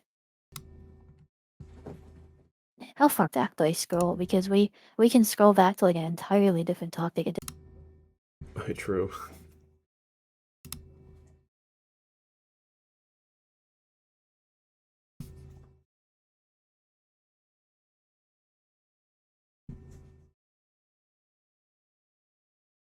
Think it's kind of uncommon. I don't know, at least from my personal experience, there's just not that many people who get that crazy about it. Maybe it happens more as you get bigger or something. It does exist, but yeah, I haven't had a lot. Muted again. Oh no, Not muted. Although, I just not unmuted all of the muted. Discord sources. Oh no. Oh no. Well, 'cause, I mean, if we're I've gonna been nerfed anyway. if we're talking to chat, might as well not have either of us muted. Yeah, exactly. Sometimes I play Helldiver's and Mimo. Is that streamer parasocial? Yes. I'm the parasocial one. Luca doesn't want to be my friend. He actually hates me. I don't know why he plays Helldivers with me. Crazy. Saw a streamer crash out once a viewer because they saw them in a different stream donating? No That's way. That's crazy. crazy. Okay, I mean, I wouldn't it. I do kind of see it though. Occasionally. Really. It's very rare that I ever see a viewer in a different like streamer's chat. But whenever I see it, it's like, oh, I didn't know you were here. I didn't know you watch other people. And of course I don't because I don't follow you guys. But like sometimes I'm like, damn, okay, I guess I do watch other people, huh? Oh yeah, my bad, Odo. I was normally when I do a BRB screen, I put on YouTube music, but we decided to take a break to talk to chat, so I was like, oh no, I have to undo it all real quick. I mean, it's alright, it's alright. You always have a little bit of background music going too, right? And I don't know if you have it on. I do have your stream muted, so I mean, I could try. I've never actually tried. Usually when I'm gaming, the game music is loud enough that it's like kind of fills that role. yeah, for sure. Let But me for Yap streams in particular, whether that be solo or with other people, it's always nice to fill in the silence in the background. let me throw this in there. I don't hate you, I just hate on you. Alright, fair enough. And also, Luca apparently mods in 5 different streams. Are they at the same time? 5 streams Or is do you mod actually like on crazy. separate times? See, that sounds like so much of your day, Luca. How do you do that? Impressive, honestly. I will say Like his something else that Undertale I've stream has so much backseating. Damn, yeah. Oh, Go on. sorry. Let's say something else I have seen is sometimes people like if they see I don't want to use names, but for an example, we'll use you and B. I've seen times where like Okay. say you weren't streaming that on today at all, and so people are in B's stream, and you decide you're gonna pop in and say hi. People then kind of like snowball into talking to you more in the chat than actually talking to the streamer of B. I have seen like other streamers where that happens, and I don't know if there's like a Yeah. way to ever avoid that because I especially if don't that other know. person It's is your friend. tough. I mean, yeah, I don't know if it's something that's actually under your control at all, other than just not saying hi. Sometimes I intentionally just like lurk on live streams without ever saying anything because I know that like, you know, whoever it is will then be more likely to talk to me. Like let's say I show up in Odo stream. If I say hi, she's gonna say hi to me. There's no such thing as saying something and then just dipping away and getting and going away. You have to have at least some level of conversation when you Right. know the person. I've never had the experience of like the chat being like, "Oh my gosh, it's Mimo," and then getting carried away with that. Yeah, you But guys I seem could pretty see good how that about could them being like, happen. "Oh, And look," and then moving on. yeah, I don't know how you would ever control the chat enough to be like, "Hey, stop. Do you just say stop? Like stop talking about this person? Because that's weird too." I don't True. know. I don't think it's something you can really control. I think the worst one I've seen, there was a time I popped into somebody's stream that like it was like 2 in the morning for me.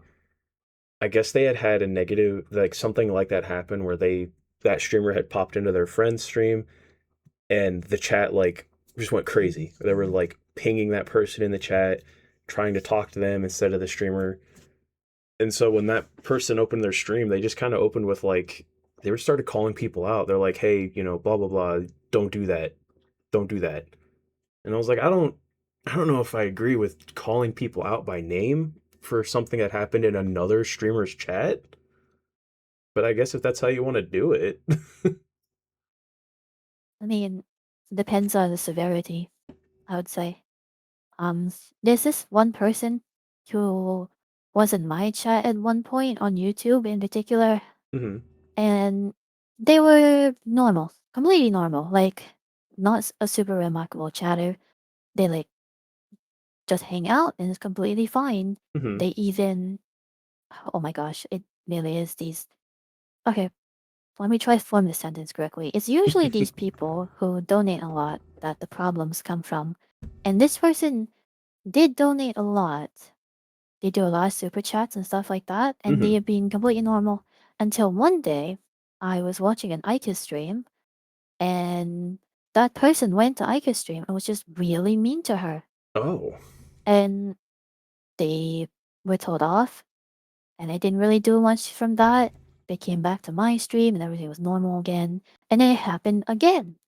And they were really rude to Aika again. I'm just like, okay, well, this is becoming a problem. And I don't know, I think after like the third time or so, they were being really, really weird in Aika's stream. And even one time they're trying to promo my stream, be like, oh yeah, come watch Mimo instead. It's like, no, don't flip and do that. Yeah, at that I point is eventually definitely ended a up whoa. just like banning that person for their conduct on Ike's stream. They've done nothing wrong on my stream. They were completely normal every time they're on my stream. But because of their conduct on Ike's stream, that's just a big no no. They were even, especially because they're trying to promo me, Right. like, that's bad. That's giving me a bad rep at that point. Yeah. So, Well, and even then, that yeah. kind of breaks that rule that almost everybody has of don't promo another person in this person's stream. Oh, yeah, that's like everybody has rules for that. So this person, yeah, no, they were bound to get sent to the Shadow Realm. It was just always so odd that they were okay with me, but then somehow not okay with Aika. Yeah, I mean, especially so. Oh no. I guess I should ask too. Like at that point, were you guys like all in Abyss VTG, or was this before that became a thing? Uh, I think it was either before or very, very early on when we just got together. Okay, as I say, because like A if you long guys are time ago. already, you guys are not quiet about being part of Abyss, and I mean, it's super nice, cool, because like I love it. You guys are great, but it's not like you guys don't tell anybody. Oh, I mean, that guy knows because even back then and to this day, I would do my weekly like streams at Ica, right? I would hang out at Ica pretty often, and sometimes I would have more than just the weekend stream and then play with her on like two of the days, maybe. Hmm. And the working theory at the time was maybe this person was jealous of Ica being able to hang out with me. Like maybe that's what happened. I don't know what exactly is the cause. I don't think we'll ever find out, but that person decided that they were going to target Aika and be nice to me. Hmm. Super weird. The band, they're gone. But yeah, no, super weird. Yeah, I mean, My well, gosh, funny thing.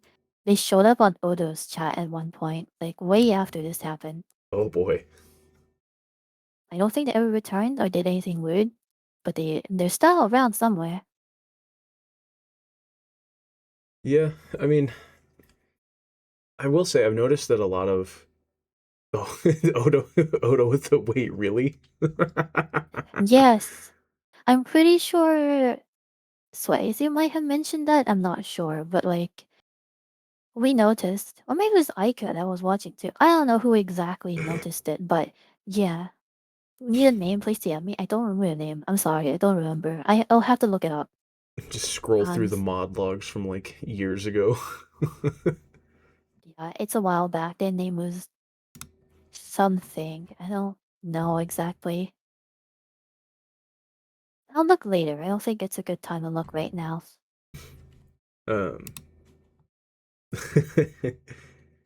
is it thankfully the worst I think I've had I think, yet is just like the typical bot yeah. account or person coming in being Oh, like, yeah. "Hey, can you follow me on Twitter so I can promo?" It's like, No. Yeah, bots will always see a problem. You can't really do too much. You'd have Seribot in your chat. If you don't have that, you should get Seribot. Very, very good.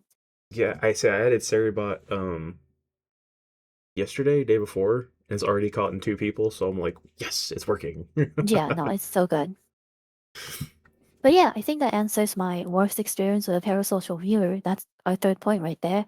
That one guy that was like really weird to Aika. Like they weren't weird to me directly, but they were weird to Aika, which was so awkward and strange and just didn't feel good, you know? Yeah, I mean, especially because it's that like, if you didn't also watch Ica, you probably would have never known. No, she would tell me, of course. Well, I mean, yeah, because you guys are friends, but like, I guess that is, it would have inevitably happened, Yeah, yeah, no, because if you're we didn't friends. know each other, if this guy went to some random streamer's chat and started being like, "Hey, go watch Mimo instead," I would just be like, I would never know, and I would be really mad about it if I did ever find out. But no, I would never have found out in that case. Yeah. All right, give me 1 second to. I'm gonna change the theme of the music just because I forgot the playlist I have on is for my breaks. Okay. Also, I need someone in chat to tell me if it's too loud or too quiet. It's the typical, oh no, is the volume voluming? You know, I think at some point you get used to looking at OBS's like bars to see what's a good volume. It's just right. Thank you. Thank you. All right, let me scroll to our next one. Okay, Nice. so this is one that I wasn't really. I kind of tossed the idea of putting it in there back and forth just because it seems to be very like either you're on one side of it or you're not as a streamer. But I wanted to include it just anyways. So a lot of the times or not a lot of Okay. times, some streamers once they get big enough, or if they feel like they need to do a reward for a subathon or a dono-a-thon, they come include IRL content, right? Like a hand cam or some people do like an actual IRL, but they still cover their face. Do you think a VTuber should ever do anything IRL, or maybe ever go fully IRL?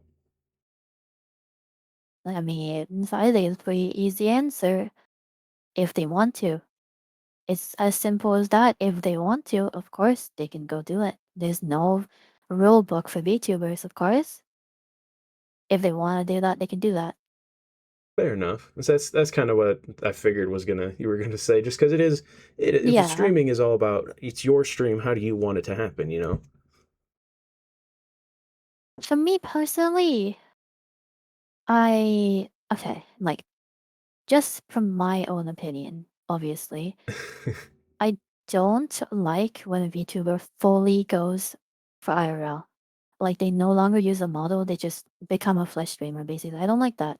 I feel like we've lost something in exchange for another thing, which I personally don't really like that much. I really enjoy the medium of VTubing and the creativity that that brings Hmm. and like the artwork of the characters, like the work that goes to rigging, all the things that comes with VTubing is lost if you just stop, and I think that's sad. However, people who do a mix, someone who does VTubing most of the time, but then they're comfortable with doing like a face cam stream occasionally, their hand cam stream, or maybe because they're going to a con, they have pictures of themselves. Completely fine. I think that's good and cool and okay. But I do think it's sad if they ever like actually ditch VTubing for being a flesh person. So you're saying if I'm hearing this right, you're saying like if in your opinion if you're gonna do IRL, don't abandon what got you to that point. Like mix it up, Yeah. do a little both. Yeah, exactly. Okay. I And I guess mean, that I kind just of. Oh, sorry. like VTubing a lot, so if someone decides to abandon it, I'd be sad, you know? True. Because I mean, I feel at least in my opinion, VTubing allows you to just. I want to say it allows you to be a little more expressive because you can use the character in place of yourself to do things that you wouldn't necessarily feel comfortable putting your flesh suit doing. Yeah, exactly. And there's some like stuff, merch stuff on it. If you're a VTuber, just put your model on it, get artwork of your character and put it on everything and it's fine. But Right. let's say you're not in fact VTuber, you're a flesh person, and it's gonna be really weird if you put your face on a cup. You put your face on a mouse pad. You put your I was face on whatever. I I was don't gonna know. That say, just doesn't imagine work a the same. flesh tuber mouse pad. Oh. It should look like a dude's face. It does not in fact hit the same whatsoever. Not into it. I could just like, oh So yeah, I don't know. VTubing, great medium, very cool. I like it a lot, obviously. yeah, And I don't think it's really a progression either. Like, a live 2D model isn't necessarily worse than a 3D model, and a live 2D model isn't necessarily better than just someone with a PNG. Like, it's not a linear path. People can go about it multiple ways, and some people may get a 3D model before they get a live 2D one. right. Because there is a lot of 3D models out there. They're free or they're customizable. Like this is before live 2D models were super customizable. Mm-hmm. You had like customizable 3D ones that people would get. And yeah, like typically because of the cost involved, people start off with a bespoke PNG, then a bespoke live 2D model, and then a bespoke 3D model. But if we're talking about pre-mades that you can customize, it's kind of just flat, both live 2D and 3D models. It's not like the price difference is that much, if anything. I mean, true. I think at that point it comes into the like your ability to utilize the software that it needs. I mean, in the end, it's about who you are and your personality and your ability to entertain people. And the model is just a way to convey that. Hmm. Also true. Yeah, like some people are plenty funny and plenty lovable without ever showing their face or a model. Like, there's a whole era of YouTube where people will just have no face cam, no model, nothing. It's Yes. just gameplay and the voiceover. And those people will still be very, very cool and very enjoyable to watch. Now, I that does kind of lead into. I don't want to skip over one of them here, but it does that leads us kind of into the. Sometimes you get people that whether you're a VTuber or a faceless content creator, the people that like demand that you show your face, like they want that face reveal, they want the we I want to see the person behind the character. Do you feel it's ever appropriate to give into that, or do you think that people who are coming in and Um, asking for that should be more conscious of like maybe they should ask why you're using the model or nothing at all?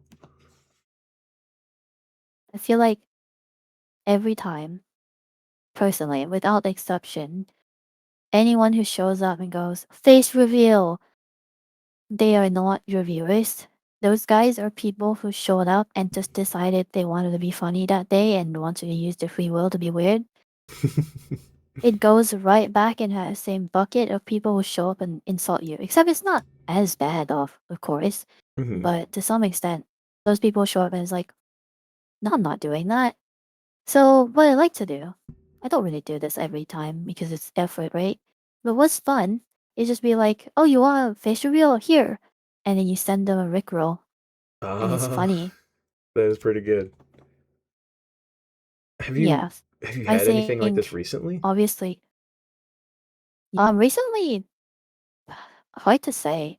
Happens once every few weeks. Like Oh, every now and then, you'll get some person that goes, "Show your face," and then they leave and they forget about it. It's just like those weird people who show up and say mean things. Like I said, it's very forgettable, and you just ignore them most of the time.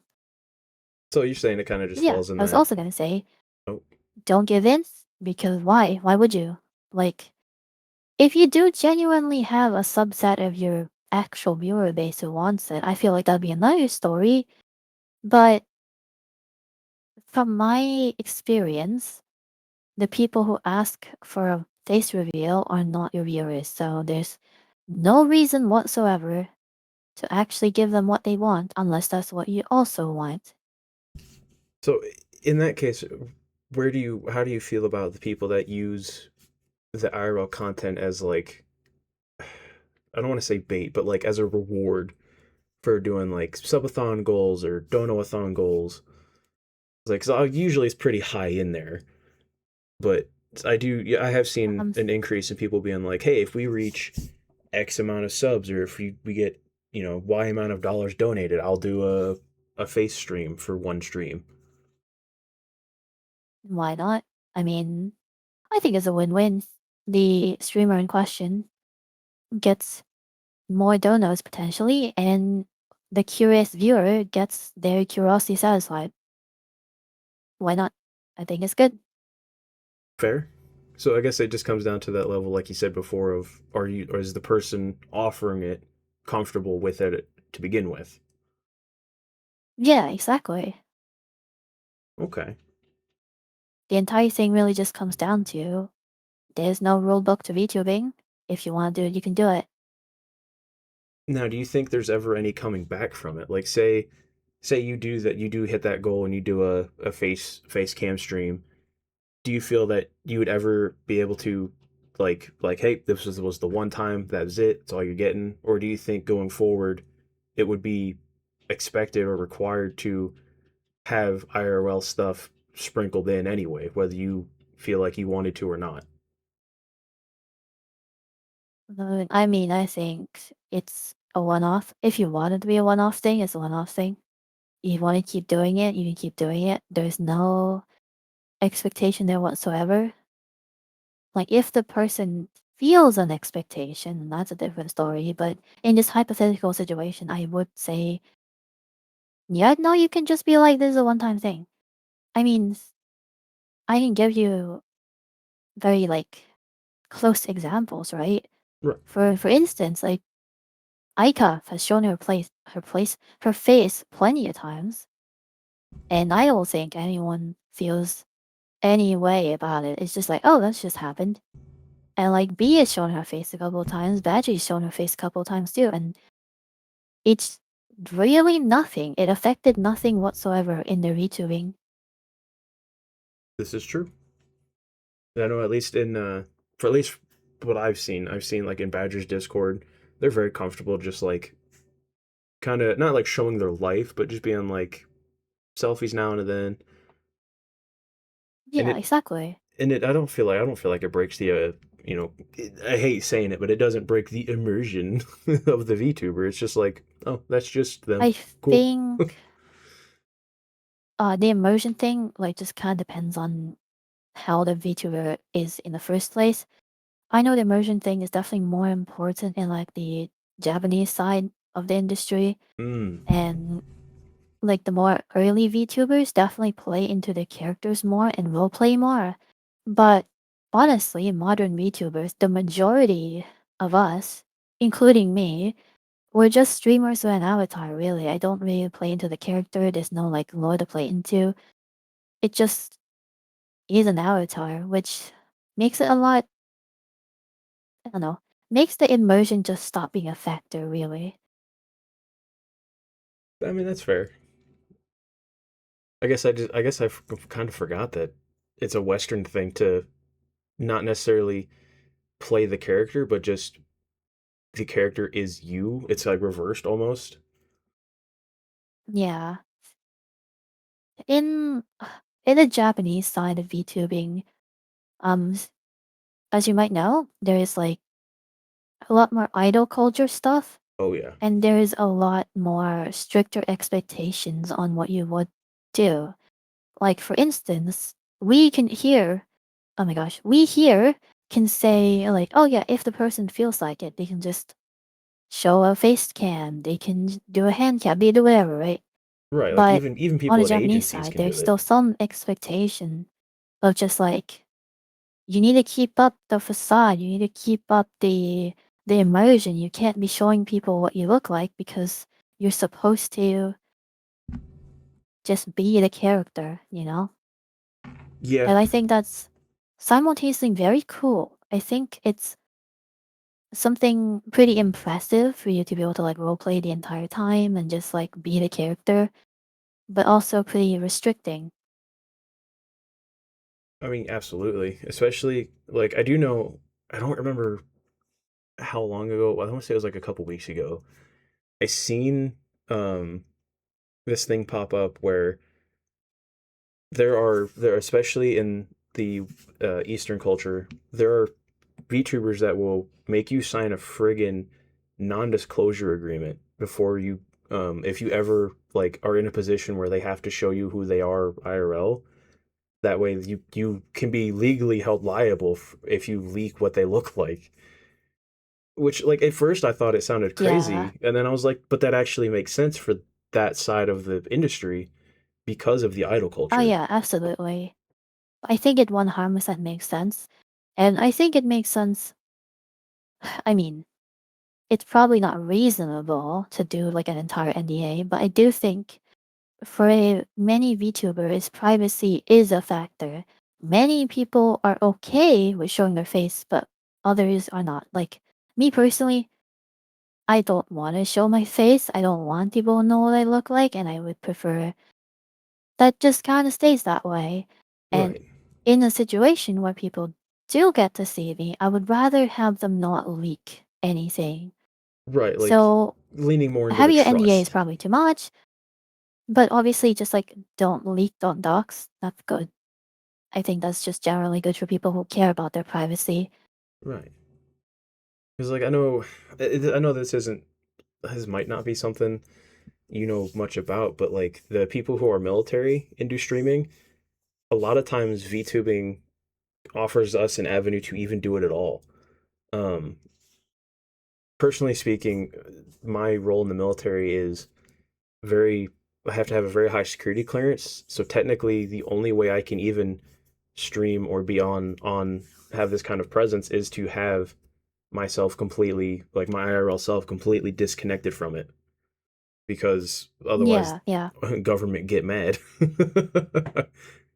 Yeah, exactly. I mean, there's many reasons why someone would want that privacy, and VTubing offers that. And yeah, the people who want to show themselves 100% can. People who don't, I think it's also very good to respect that and not try to leak things and not demand things. Yeah, I mean I feel like at this point the entire internet is aware that if you are someone who doxes or leaks personal information about somebody, you're just kind of a bad person. Yeah, exactly. um well, let's say last thing before we move on to the next one. I know it's kind of silly because we've talked about it the whole time, but do you agree at all with the like kind of the flow chart on the right of like levels of progression? No, Figured. So we kind of that's touched it. on it A immediately. full stop. That's the answer. No. Yeah, I mean, it's this is just kind of like I had seen when I was looking into getting into streaming, I had seen people talking about like, oh well, you shouldn't dive full into a model of 3D or a VTuber model because what if it doesn't work out, right? You don't want to dump money into it. And I was like, well, I don't know. If I could have afforded it, I Ugh. probably would have gone full into the model. You know, I would say follow your dreams. If you want to, do it. Fair. That's probably the Like the best downside, advice. of course, is money, right? Downside is getting a live 2D model costs money, getting a 3D model costs more money than a PNG. Absolutely. But if this is what you want to do, if this is like your dream job or something along those lines, Mm-hmm. just do it. You know, you can regret it later. Don't go in thinking you're gonna regret it, because I think that's pretty lame. I think it's my new favorite quote from this is that's pretty lame. Yeah, I don't know. I can understand that Yeah. people bounce off of streaming. It because it's really not for everyone. A lot of people don't have the time, the commitment. They might just realize, oh, maybe I like this. Mm-hmm. I think that's fair, and I do think it's worth trying it out with either a PNG or a customizable model. But like, if you think this is what you want to do, just do it. But then if you have doubts, then yeah, no, at that point, sure, don't commit just yet. Fair enough. All right, let's try to go. Yeah. All right, so this is going to be a little more personal for you to kind of like talk about your stream, your channel. Um, just because I thought it'd be neat to hear your insight for like your motivation, I guess. Yeah, sure. Sounds good. So I kind of wanted to split this up into two levels. So goals for your regular streams versus like so I guess kind of more like your short term, immediate, like day to day versus long term down the road goals for the overall brand or channel of Mimo, right? Yeah. So these are kind of generic, just because I didn't want to get like too hyper specific yet. Still, like like Okay, we that's mentioned at the fine. beginning of stream, this is the first time for both of us, so this will inevitably the more I do this, the more fine tuned this will get. Hey, I mean, if you do have specific questions, feel free to ask it, even if it's not on the list. Well, fair enough. All right, so first we'll start with per regular stream, like so your day to day as soon as you hit go live. Um, so I don't remember if you have it, but talking about Twitch partner because that's generally where you start really seeing a lot of money. Um, Yeah. and you can start like I don't know if it's an official Twitch thing, but I've noticed a lot of times if you don't have Twitch partner, you don't end up getting on people's like front page recommendations under the categories you have. Sometimes you get kind of hidden in the weeds. I don't really know how that works, but no, I am in fact not a Twitch partner, and I do know that Twitch partner is a very substantial milestone because a lot of sponsors do only look at partners, and just a lot of things open up to you when you are a Twitch partner. And realistically, it doesn't matter that much. No, Hmm. I think it's just like a symbol that you get. Like, yes, you do have a little bit more clout, but in reality, it's more about your actual like success monetarily. If you're measuring success like that, like if you're measuring, am I getting paid to live off of this? Mm-hmm. Twitch partner doesn't change that, So but so it do you does care help, if you get it? you know? Yeah, I can't say literally no, I don't care. I think it'd be really nice to get it. I think it'd be cool to just have. But as someone who isn't like, I don't know, reliant on streaming for like my well-being, my income and all that, Mm-hmm. it's not like a high pressure thing for me. It's not like I go ahead and make it a partner. I need to get those sponsors. It's more that'd be pretty cool. I And see. so yes, I do care, but it's not critical, you know? So, say on that topic, would you ever or do you plan to do like a partner push where you kind of do like a set time you take time out like hey, this is where we're going to try to get our X amount of subscribers per however long you stream because I know there's some requirements that go into that. The requirements to partner. is just to get 75 plus average viewers over X number of streams over 2 months. Okay. So it's really just about endurance and keeping up the average numbers rather than any subscribers. Subscribers and followers don't matter. It's just average, which is kind of scary, but yeah, I do want to do a partner push at some point because I have been told that people do actually click more when you have a partner push. And hey, considering I do want to have a partner, I think it'd be good to do that at some point. Outstanding. I Oh, mean, is that a beamy in the chat? I do see a Beamy.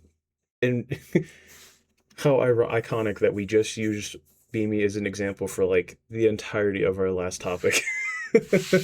I mean, she is like the model streamer after all. She is the Twitch partner TM. I mean, fair. I was gonna lean more on like I feel like each one of you guys is that's part of Abyss has your own unique like what draws people to you, and it that's why I Yeah. feel like that's why you guys have such a like overlapping community because you guys all provide something unique, and n- nobody's a perfect streamer. Like everybody's got scuff, but you guys always seem to handle it really well, especially you and B. The John Beamy Twitch, exactly. Yeah, I mean, we do have different appeals and different personalities, and, you know, people are drawn to different things. So having a bunch of different peeps in the same, like, circle, I don't know, people can find what they want somewhere in Abyss. This is true. Um, I mean, they might not. It's only 4 of us, but hey, miss still plenty. that's honestly that's still you guys are still Abyss BTG, right? You're not just oh we're a little group calling ourselves Abyss. Like you guys, if I didn't if I would have just scrolled through Twitter one day and seen your guys' tag, I'd have been like, damn, that's a whole ass agency. Which you guys are. I'm I not saying you're mean, not. we try to look a little bit professional, not too much. I feel like we can definitely up our game when it comes to like the Abyss as a group presentation. We have like our own individual presentations, but Abyss never really has like that pro look to it, you know? Hmm. But no, it's not a real agency. It's not even a company. It's just we're a group of friends who decided to name this group of friends.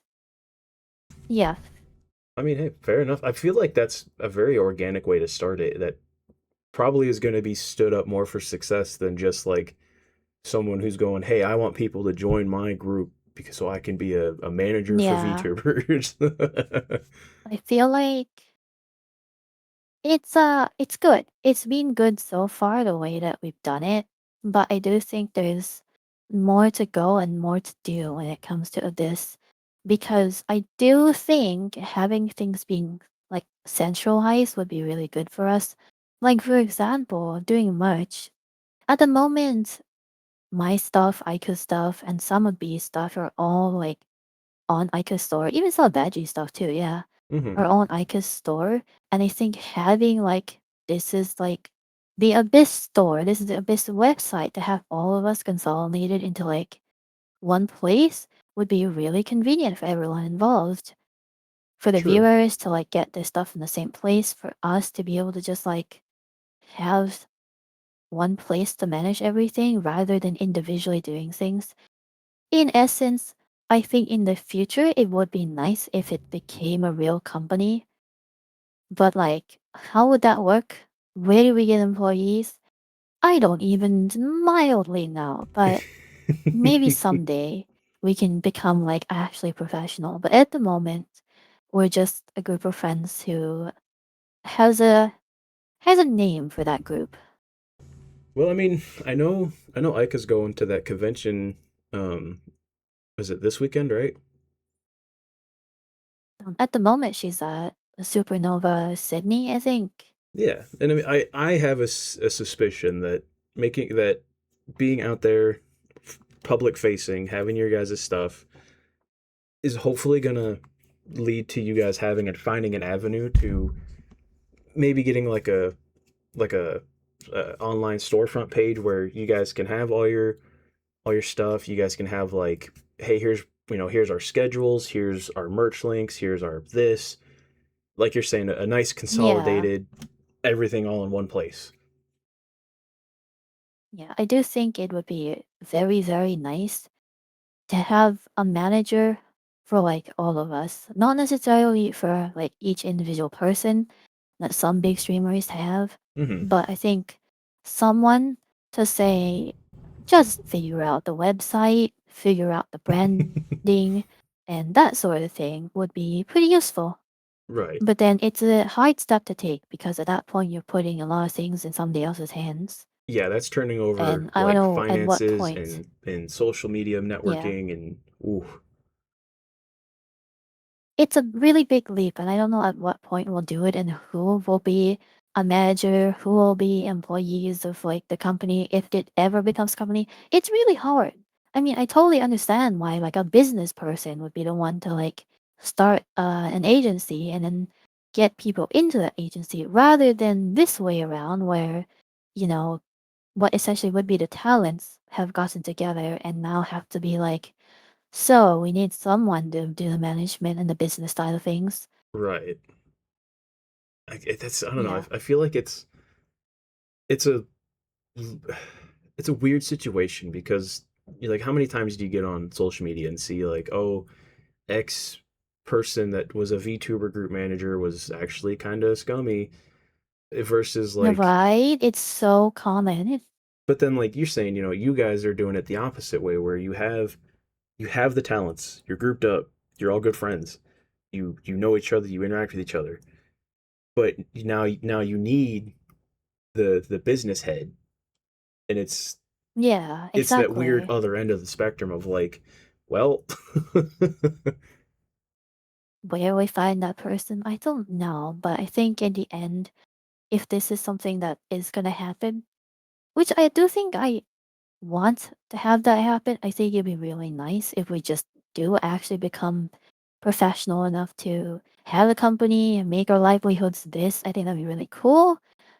But yeah, that person who will be the business person will probably have to be a very trusted person from right. our lives already, rather than going out to hire someone, you know? Yeah, like because there's really no market for managers. Like there's no way to vet them. There's no way to see like a background check. Like a normal job. You can't just be like, all right, let me run you through Indeed.com to see if your resume is true. Like, Yeah, I mean, I have. There was one point where I was looking for a personal manager, so to help me figure out like the subathon stuff. Honestly, that was like the biggest thing. hmm, And I looked at a bunch of people just by Googling it, basically, and none of them had something that was like, "Yep, this person looks trustworthy and professional and good." Of course, there gotcha. are some people who look viable, Right, but they just don't have a backlog of, "Yeah, so I managed this successful person before." Because if they're managing that successful person, they're probably still doing it. So right. it's Like you don't want to not take like on something you just go out multiple and find. streamers. Yeah. So how the heck do you find manager? Who knows? This is for what This is something future us is gonna have to deal with for this. And for me personally, maybe someday I want to manage you personally too, and I just don't know how, don't know what to do. It's weird. I almost wonder if maybe that's how the way to do it is like whichever one of you guys gets a manager first, kind of treats it like a test run and like, hey, you've been doing really good managing the channel. How comfortable would you be managing the group? Yeah, something like that. I also feel like this hypothetical person, I think it'd be really nice to have them talk to like brands and businesses and maybe even like manufacturers for merch. Yeah. Because at the moment, when we get merch, it's just one of us talking to a manufacturer in China and being like, hey, we want this. And all of this could be smoothed out with some kind of business manager. And I don't know. I think that's a good goal, a good step for us to become like a real thing, seeing Yeah. TM. Say not that you guys aren't real, but I get what you mean. A real thing. Can I A say that? legitimate business entity, I guess. Yeah, there you go. Be Abyss VTG LLC. My letters. um, Speaking of like growth, so and we kind of touched on it talking about like the motivation behind streaming, but for you personally, what do you think success per stream looks like? I feel like there's a lot of levels to success. I think my yep, this is it. I've done it. It's just I can comfortably live off of stream-based earnings. I think that's when I'm like, yep, I think that's successful now. But when we discount the monetary side of things, I'll be honest, when I started streaming, I was like, I think I'll be happy if I got like 15 CCV consistently. And then afterwards, I'm like, you know, I could always go with more, but I think I'm already comfortable here. And I continue to be in that state of like, of course, more is better. And I would love to just have this be like my main source of income and this is my job. Fair. But if I were to stop going right now, I'm happy. I think there is a level of success that I've already reached and it's nice. But yeah, I think the end game is number one, make this a livable thing. And then any further than that is just success on top of success. I see. I see what you're saying. So it's like it's not like okay, once I reach this goal, that's where we stop. You're like we're already at a point where we're okay, and then there's additional steps to like these would all be nice. Yeah. Like I think my barrier of success is just like, okay, once you cross that barrier, you're comfortable. But of course, there's always more to go. I mean, I think that just goes for everyone, where even the richest streamers can always get more money and can always get more followers. There's never truly an end to it, you know? Fair enough. 'Cause otherwise, why would we all keep promoting and pushing? Yeah. um, I th- mean, I think it's completely viable to also just once you do hit that point of being comfortable, you just kind of chill. You just coast along. That's fine too. I mean, yeah, that's also a good point of like once you hit your point of like this is what I wanted to achieve, like minimum, maybe you don't have to be so crazy about pushing extremely like posting every day on social media and marketing Yeah, all the stuff like time. that. Now you can just kind of relax. I know this is like a massive example, but like look at PewDiePie, you know? This Hmm. man has reached like the top number one echelons of YouTube. And he just kind of like stopped trying, really, and he just does what he wants now. True. And I That man think is doing side that's good quests. for him, like really good for him. Yeah, he's just doing side quests now, and I think that's great. Of course, 99.9999% of people are not going to reach that point ever, but Yeah. you can be at a point where you're comfortable and you can just do what you want. I think that's great. Well, thank you for the hydrate, Hibari. While we're taking this quick break, because I think ads are about to start. Yep, there it is. Yeah. Um, Okay. oh, I have to scroll back up because now I can't see it.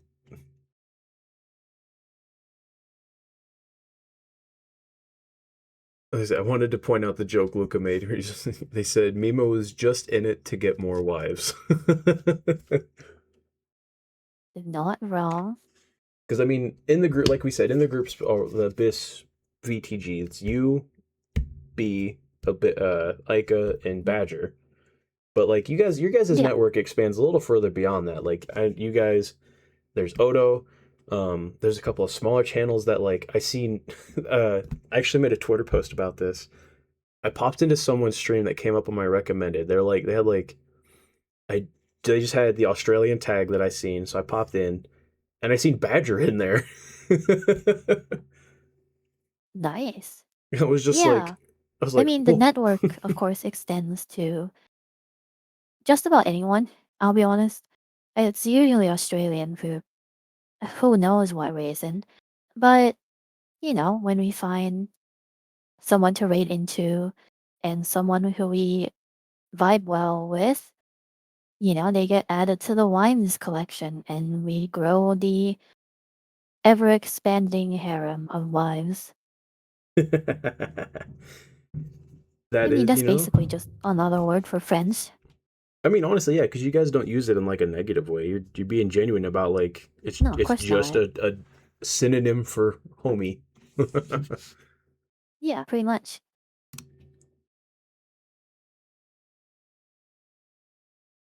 Oh, I see that. I mean, Was it Twig and it's like Luca? synonyms.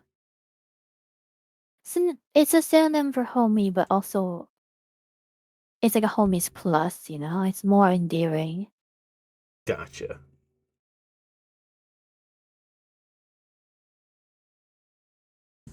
Hang on, I gotta see what he's. Okay, so I see this little conversation that happened in the chat. This is Bean saying to Luca, "You consider yourself a wife?" Question mark. Luca responding with, "I'm a part of the fans, but not of the group." And it's Oh my Bean gosh. saying that makes more sense, but I think you have potential. I don't know. I mean, there is already one man in the wives list, but I don't know we want to expand that. Wait, who's the man on your wife list? It's TK. Oh, I should have known. CJ just happens to be on the list because he's a friend and the voice chat is basically a group chat of friends, so he's in there now. So when we type wives, we usually go good morning wives plus, and the plus is TK. That's awesome. All right, I think we're back from ads. So, let's move over towards more like long-term overall brand and channel related goals. Starting off with what is the end game for the brand of Mimo? Because we talked about Abyss, but what is for your channel specifically, your brand? Where does the what's the big long term multi year plan? Like, what does that look like? That's hard to say what the plan is because I don't have a plan, but I sure do have like a wish list of things I want to have. So, easy number one. I said a few times that the moment I get Nendo made of me, I can retire. I don't think I will retire, but I can retire at that point. I have reached the end game. I have reached success. I don't need to go any further. I'm done. I don't think I would be done, but that's it. Um, I also want to be able to like partner with other brands, for instance, and I want a glass mouse pad made. I really, really want one. And I mean, I could get one now, but at that point, it's really hard to ship glass across the ocean. Oh, Shipping absolutely it glass is. overseas is really heckin' difficult. So, partnering with a brand that already does it, that's pretty great. I want glass mouse pad. I want Nintendo. Those like two merch things I really, really want. But then outside of that, I guess we have to get into like actual stuff that's not just an object I can get. Well, I mean, some people I would don't know. consider being able to get that high end merch to be like a point saying, "Hey, you've made it. Like you are a Oh yeah, recognizable brand." absolutely. It's a symbol of like having enough success to even be there in the first place. Exactly. But other than using those objects as an indicator, I don't know. I mean, again, to be honest, I just don't really have a I don't have a plan. Like where? Where do I want to go? I don't know. Just keep getting bigger and see where the winds take me. And I think that might lean into just because, like you mentioned earlier, you stream because you want to, not because you feel like it's going to be some great profit money printer kind of thing. You enjoy doing it. You like being a VTuber, Yeah, of so you do course. it. Yeah. Like I love the art form. I love model making. I love rigging, all of that stuff, right? Yeah. And of course, I would love to have like all the success. I would love to, you know, be able to live off of it and stuff like that. But do I really have like a dream of like, okay, I'm gonna have X number of subscribers and I am going to meet all these famous people? Not really, no. Like just whatever happens, happens. So that actually kind of leads into both of the next things of first, I guess kind of we'll skip down to that last one first because we're right there. Yeah. Would getting paid sponsors like someone who's being like, hey, if you talk about this product X on your stream, we'll pay you Y amount of money. Is that something you like you're trying to make happen? Like you're like, hey, this I want this to be something I can do, or is it just a if it comes your way, you'll take it? Um, I'm honestly kind of against it, which Really? is probably weird. Honestly, yeah. I want to just do whatever I want on a stream. Like I want to play whatever video game I want to play, and if I like a product, I'll say like, "Oh, this is pretty cool." Like pretty often on my streams, I'll talk about like the latest mouse I got and how much I like it and how much I don't like it, stuff like that. And being paid to do that, it doesn't feel right, you know? Mm-hmm. Being paid to like play something, being paid to promote something, even if you disclose everything, being like, okay, this is the ad sponsor placement. Now I'm going to talk about whatever VPN or something like that. I just don't like that. I want to promote what I like, what I use. And if those align, let's say there's a VPN brand I already use and I already like, I already recommend, and they want to pay me sick. I'll if some brand approaches me and goes, okay, can you promote our VPN? I'll pay you X money. I don't know if I would do it. I don't think I would. I mean, Fair. unless it's a lot of money, like, at some point it's like, sure, I'll just do it for the money. But I find it difficult to really promo something if I don't believe in it wholeheartedly. So I guess just for an example, like say you really like Corsair keyboards. If Corsair were to be like, hey, we'll give you money, X money to talk about this new keyboard we have coming out, would it be like, would you, so at that point you'd be like, yeah, all right. Yeah, yeah, I would do that. If in Versus, this alternate reality where I actually like Corsair, Corsair is like, go on, unbox this keyboard, we'll pay you. Yeah, sure. But in this reality, not a big fan of Corsair. It's fine. I don't dislike it, but I'm not a big fan of it. If and they said, we'll pay you to just look at the keyboard, you know what? I actually probably would be down for that. But if they say, like, okay, do this ad read and promote it and say how good it is, I would say no. So okay, let's say, I guess there's a difference between if they give me a review sample and they want me to review it, that's okay, I'm down. If okay, they want me to make a paid product placement, sponsorship, whatever, no, I don't want to do that. I see. Oh my god, Tixo. I just If seen Mimo the, ever starts promoting Corsair Racer, we know the world is ending exactly. If I ever promote Corsair Racer, either those bands actually got good, or I've been replaced by an alien. is this where I tell you that I use a Razer mouse? No, it's fine. You can use these things. I'm not against you using it, of course. I just don't really like their products. Oh no, nothing in my setup is like brand synergistic. Like my computer is in a Corsair case. I have a Oh, don't Razer. worry. Well, it's all like different parts. Like I have Lee and Lee fans. I have an Yeah, Nvidia, yeah. but like the mouse is the Razer Zenless Zone Zero collab Hoshimi Miyabi mouse. Um, Yeah. I use a No, I mean, Steel that's Series cool. keyboard. No, that's completely fine. I used to care about like brand synergy. Like, I used to want to have like Corsair stuff, Corsair IQ, because I used to use one of Meister MO stuff. Hmm. But in the end, in more recent years, I really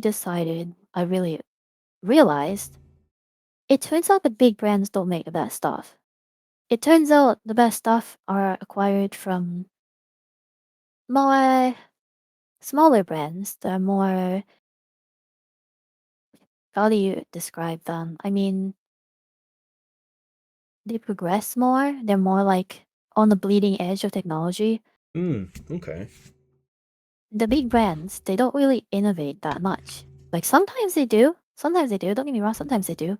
But more often than not, they settle into this comfortable spot of what works for the masses, Right. and you just don't really get anything interesting or like that good. It also kind of depends on if you're really that competitive when it comes to video games, because if you care about being competitive in games, then your peripherals start mattering a lot more than if you're just like, I just need a keyboard. They get any old gaming keyboard, it works. You know? I mean, that's kind of what this setup was. It was like, what can I afford right now that is still like Yeah. not crap? Yeah, I'm also like a massive hater of things that require software. Like, I don't want to have to install Razer Synapse. That thing sucks really bad. Oh, Don't want to have to no. install Corsair IQ. Oh my god, don't want to install Logitech G Hub. And all the big brands have these really heavy, really bloated softwares. Oh, yeah. And I don't like that. That's lame. Okay, anyway, I feel like we've gone on a tangent here. But basically, um, if I already like something, I don't mind taking a sponsorship for it. If I feel neutral about it, but I'm not really into that.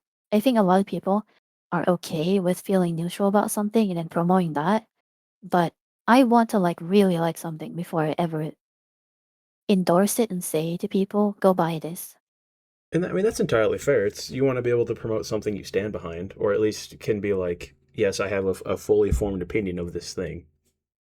Yeah, exactly. I mean, I wouldn't really judge people for it, but don't personally really understand. A lot of people on YouTube, for instance, would be like, "Okay, let's promote." Oh my gosh, I'm gonna list some like pretty undesirable sponsors, but like Raid Shadow Legends Oh. or what was that one with the established titles or BetterHelp? All these ones who are Oh, just yeah. like clearly the person either has never tried the thing or doesn't care enough. Right. They just seen And paid money yeah, for like thing. get that bag, okay. But I personally would feel like I've done something wrong, like morally like I've done bad if I promote something that I don't truly believe in. Yeah. No, I mean, absolutely. It makes sense. If you don't believe in it or if you Yeah. don't have any opinion on it, I agree. Don't promote something you don't know. Yeah, but also like I do understand like people who make this their career and they need the money. Then what can you do? You either try to hold on to your ethics and just be like a paragon of good ethics, or you can just bend it just a little bit and be like, I mean, this product isn't bad. They just don't really care, but then you just promote it anyway. True. I'm sure there's got to be a workaround at some point for like making it clear to the sponsor that like, hey, I don't know your product. I'm not going to read this generated script that you gave everybody, and then just be like, hey, Okay, this is I I've only seen this on one channel on Gamers Nexus. I know mm, he's a controversial guy to some extent, but whenever Steve from Gamers Nexus does a sponsor reading, he'll say stuff like, "So the manufacturer claims X, Y, and Z," or "They say this is good for X, Y, and Z," and it's like, yeah, you're technically doing the ad read, but you're just saying that the manufacturer said this. Ah, okay. And I think that makes it so much more clear than someone who's promoting it as if they are personally endorsing it.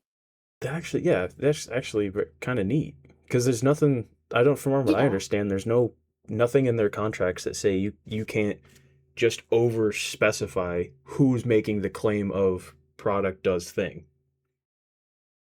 I mean, I feel like they could see that as like malicious compliance though. Like they know they want, what the sponsors want is for you to endorse a thing. But if you just go in a roundabout way being like, so they said this and have no backing to it, you don't even slightly sound like you care about it. I feel like they're gonna tell because the sponsors always review that stuff. True. But maybe if they don't write it out explicitly, I guess they can't do anything? I have no idea. Yeah, I've I never guess been that leans into sponsored, so how I well don't you know. read that contract.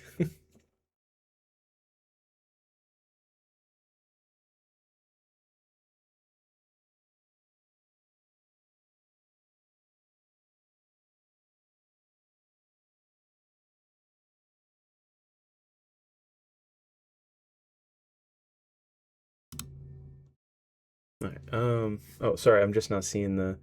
Couldn't you just ask for an elaboration from the sponsor? Maybe. Yeah, I mean, even if you do get the sponsor to like be very clear about stuff, it still depends on if you personally believe in the end product. I think Mm, that's gonna be the key thing of it. this is also true. All right, and then kind of just going back up just a little bit. Um, so do you think that there's any like one particular thing that you do or have that leads to your growth or success as a channel or a brand? It's really hard to say because you can never isolate like anything you do into its own little thing. You never do anything in a vacuum. But if I were to say what works in my experience in like a year of streaming, it's not been that long. I would say consistency in the niche that you're in. Mm-hmm. That's what leads to a lot of success. For example, when I started, I was very much just doing Overwatch all the time.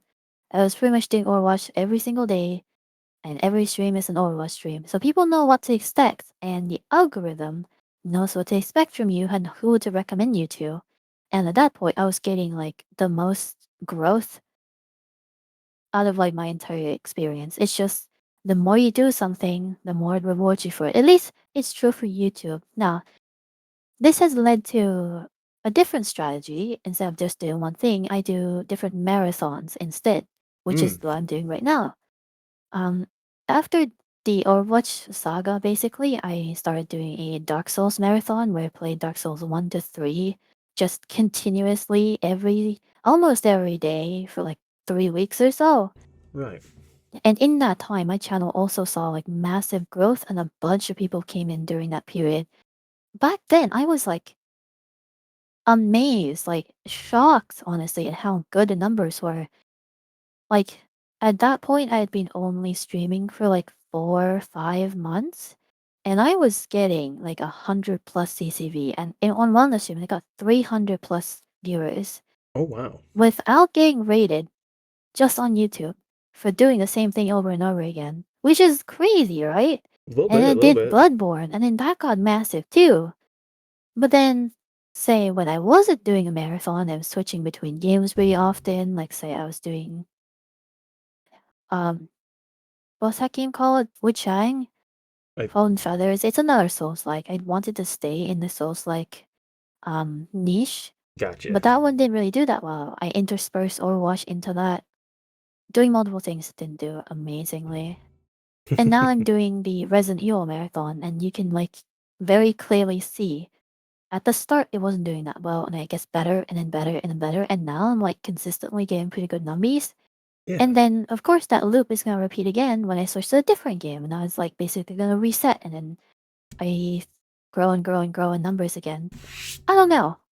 I don't know what it is about doing the same thing consistently, but it really works for me personally. I can't say it's going to work for everyone or if it's even going to be enjoyable for everyone.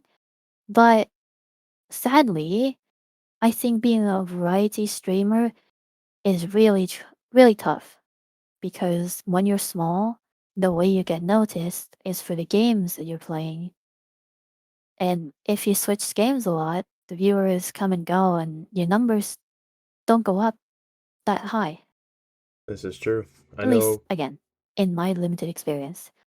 Well, I mean, you say limited, but you still you see quite a lot of success considering you've only been streaming. You said like a year.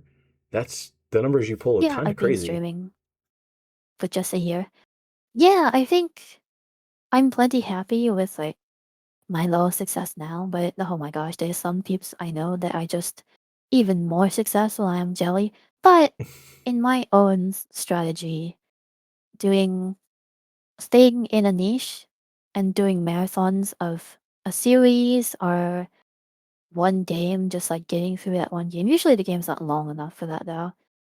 Gotcha. That helps a lot. You also want to aim for games with an established, dedicated community. So long-standing series like Resident Evil, you get a lot of people for that. There was one that it got tons and tons of viewers for. That was Ultra Kill, where Oh even though there's yes. just one game, the people who play Ultra Kill are so dedicated and so into the community that there's a lot of people that showed up for just that stream, and it worked really well. Same thing with the Dark Souls community. Those guys, people who play FromSoft games, they're really into that. They're into those games and they're into watching people play those games. And that has worked. Sticking with stuff like that, that's been good for numbies. But of course, it's gonna be dependent on if you enjoy that sort of thing. I'm lucky Right. to be able to enjoy these games and also get good numbies for it. But for example, like Aika, right? She Mm-hmm. doesn't like these sorts of games. And even if I tell her, like, hey, this is my strategy and it's working, it's not what she wants to do. And in the end, what you want to do should take priority over everything. So, Yeah, that is I don't also know. true. You can always put these like factors into consideration, but do what you enjoy. That's what matters. I feel like that plays a pretty like I don't want to say the biggest part, but like definitely one of the top three things is if you don't even enjoy what you're doing, why are you doing it? Yeah, exactly. If you're not enjoying it, people can tell, and it's gonna feel bad. Because yeah, I mean, like a lot of times, like I don't know how true this is for some other streamers, but if you don't enjoy it, it ruins the entire like what people are used to getting energy from you. Like if you all of a sudden you started playing, oh, I can't even think of a game you would dislike, but we'll use a hypothetical of like Call of Duty. If you just start, if all of a sudden we open stream up tomorrow and you're playing Call of Duty and you were just having the worst time, it would be super obvious. Yeah, I Like, honestly feel really bad every time I go into a game that I thought I was gonna enjoy and end up not liking it. I feel like I failed in some way. I feel bad.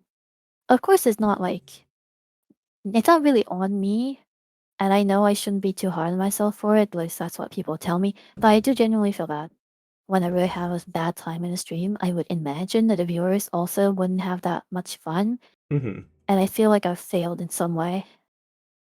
I mean, that's understandable because like I guess in the sense of like it's I hate to say the word job, but like our job as streamers is to provide the entertainment and that escape from negativity that when you come in and you're just streamer being extra being like, "Oh man, this game sucks. I'm not having a good time." It's not it's not Yeah. a place you want to just hang out. Exactly. Like, I always feel really bad, like, worse than if I was just playing alone and wasn't having fun. At that point, I just turn off the game and leave. But when I'm streaming something, I'm not having a good time, I feel so guilty. It's like I'm dragging people along in my misery, and I just don't like that. Right. But then on the other hand, I'm like, I don't want to just abandon it. What if it gets better? What if it's just me? I don't know. It's really tough when it's something you don't enjoy.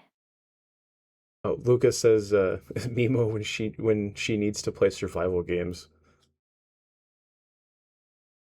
Hey, I mean, I don't hate all of them. When there's a fishing mini game, there's nothing wrong with a fishing mini game. Come on. I don't know. I Now, what remember is when Destiny 2 brought in fishing and I was like, what is this in my looter shooter? What? You know, yesterday on my Resident Evil stream, when I finished the main game, the stream was like 4 hours in, and I could have stayed on a little bit longer. I'm like, okay, I guess I'll just do a little bit more. Hmm. And I started one of the DLCs, and it was like a pure st- where you're just avoiding the enemies. You don't get guns, you don't get a way to fight back, you just avoid the enemies. Oh, And every gross. time you get caught, there's like a 30-second long animation that plays. And oh my god, I was miserable. And I was feeling like, oh no, do I just quit? Should I just quit? Oh no, I feel bad. But then they said it was only gonna take 20 minutes. Maybe we should continue. And I was so torn. I finished it feeling so like not good. I don't know what words to describe it the best, but it's just like, man, that's sad. Ending off a game I kind of enjoyed with a segment I really disliked. Ah, that feels bad. Yeah, say like ending on a low note, you're just like, feels icky. Yeah, I really do hate ending on a low note. It absolutely feels achy. Exactly. um, oh my goodness, you're just getting called out in the chat. I know. They're right though, to some extent. When I'm playing, I don't know. I don't know whether it was the game's fault or it was my fault. Like, whose fault is it? But most of Resident Evil, you're either armed and you can fight back, and I find that enjoyable, or you do actually have no weapons and stuff, but you're still okay. You're still able to run away. You're able to like hide, and if you get hit, you can probably still get away. But in that one DLC in particular, the moment you get spotted, the enemies run faster than you, and when you get caught, which you're just locked Oh, into getting caught because they're faster than you literally are just locked into watching that like death animation for so long. It was actually horrific. I hated it. so what I'm hearing is probably no Dead by Daylight streams from Mimo. Got it. No, I don't think I'm into that game at all. And I'm not into horror games that don't let you fight back. Stuff like, actually, I mean, I haven't played it, so I don't exactly know. I'm pretty sure in Outlast, for instance, you don't get to fight back, you just run away. Yep. Amnesia, you just run away. And I find those not fun, and it could even get boring at times. Do you dislike it because you in real life would fight hands with a monster if they tried to attack you? So I don't think I would want to fight with a monster in real life, but I do find the gameplay of like hiding and waiting for a monster to pass, stuff like that. Initially, it could be scary, but it loses its tension so fast Gotcha. the moment you fail. Especially like if you get caught one time, you die, and now your tension is gone.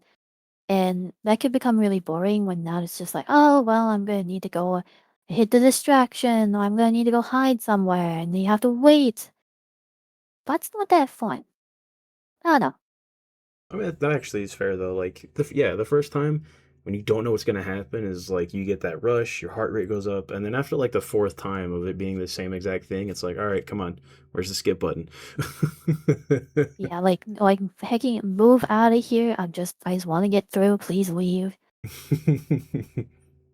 Yeah, All right, I know. Are horror games replayable? I feel like they're not. The cool thing about Resident Evil is that you do get to fight back, and the first time round it could be a pretty like scary experience. But then the next time, you're not scared. You know what's gonna happen, and now you're able to go fast. You're able to like pew pew, and I think that's cool. that's also true. because it's still interesting. Like it hasn't lost its luster just because you know how it's going to work. Yeah. Okay. This next one is kind of more leaning into like explaining, I guess explaining who you are, or like what is to be expected if anybody pops in to a Mimo stream, I guess.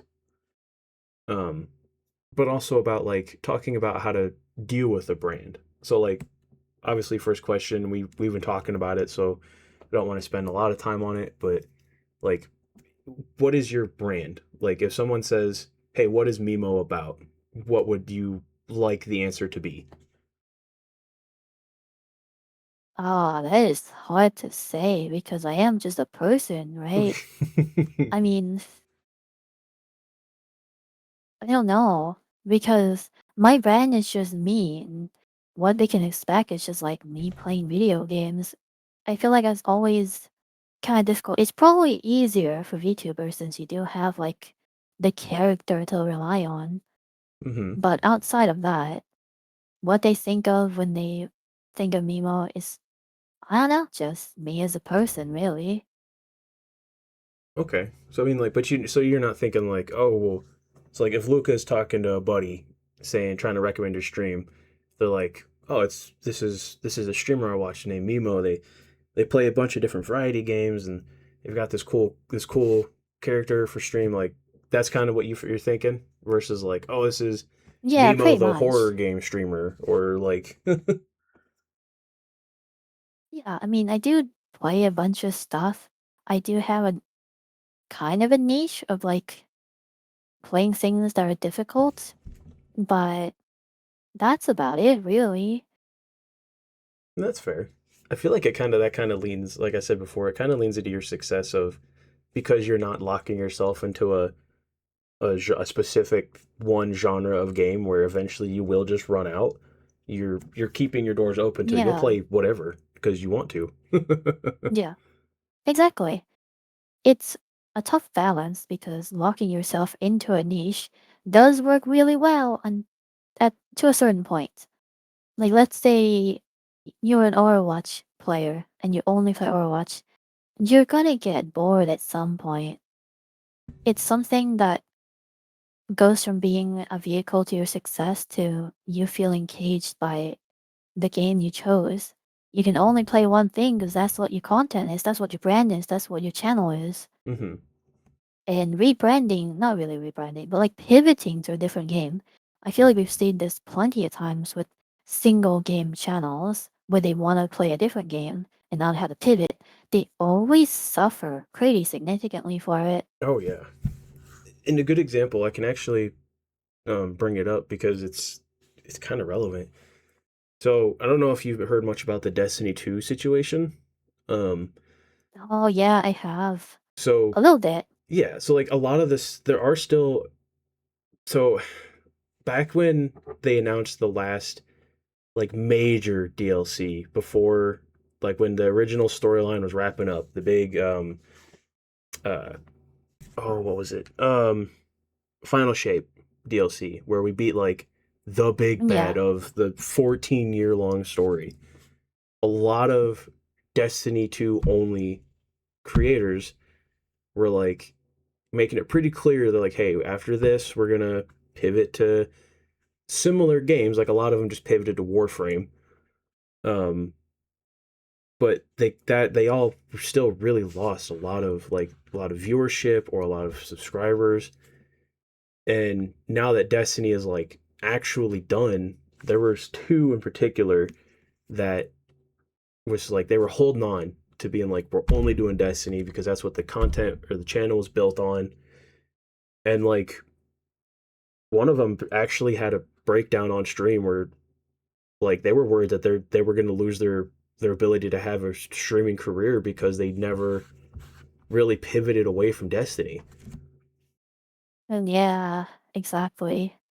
Being stuck to one thing is really rough.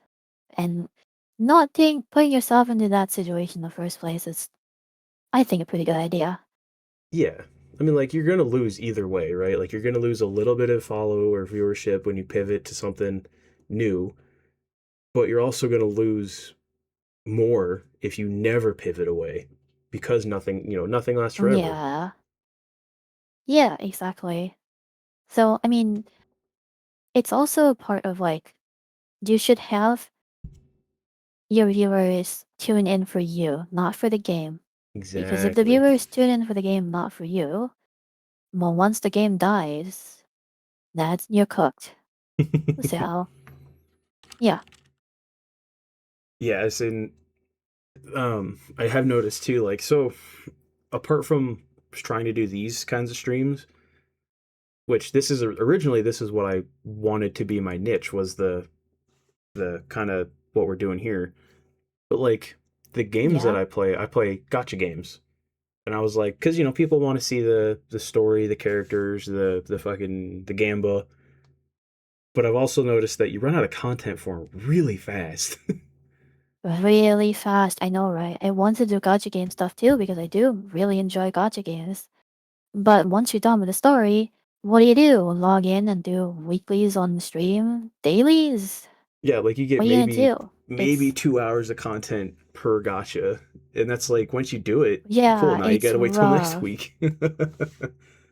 I don't know how you could consistently do gacha streams.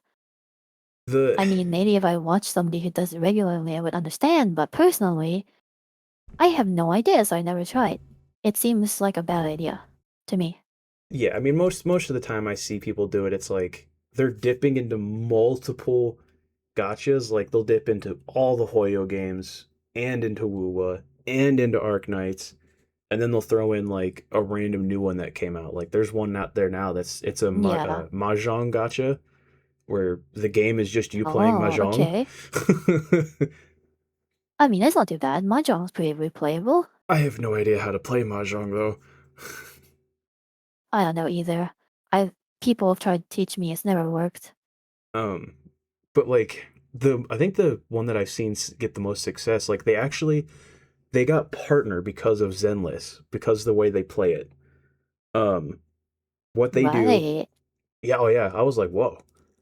But what they do is they only stream 3 times a week. They do one day where it's just story content or working on their character levels, like leveling them up, min maxing them, building them. On Wednesdays, they do community stuff where they will take their community members' accounts and do end game content that person can't do themselves. Oh, yeah, yeah, that's something. And then on like usually Friday or Saturday, they'll pull from the community and they will help build up the community's teams and characters so that they can have better optimized characters, better teams. And then when new banners drop, they do viewer polls, so they get on your account and just do polls for you because maybe their luck's better than yours. Yeah. The Yeah, no, that definitely works, but I feel like you do need to be pretty creative with what you do for gotchas because you do run out of stuff. Oh yeah. I mean, I feel very similar to like single player games.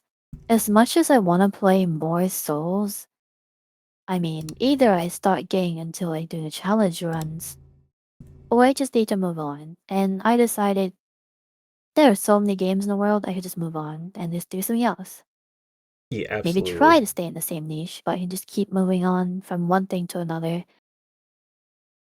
The I think the big one that's saving me with the gacha content is Enfield because it has the factory, and you could spend 8 hours just optimizing your factory. Yeah. Oh my gosh, I really did enjoy Enfield's factory stuff, but that just made me want to play Satisfactory. I just want to play the actual thing, Right. and that feels kind of bad, actually. As Yeah. fun as it is, I keep thinking like I could be playing this other thing, which is not a good feeling. No, because like you don't want to play a game and be wishing you were playing a different one. That's just mm-mm. Yeah, right?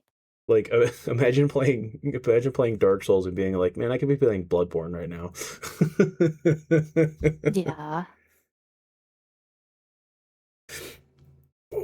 All right, I need to use the restroom, so we'll take. I think, um, I'll just go ahead and if you are good, I will just let you yap at stream for a little bit while I take a quick like 5 minute break.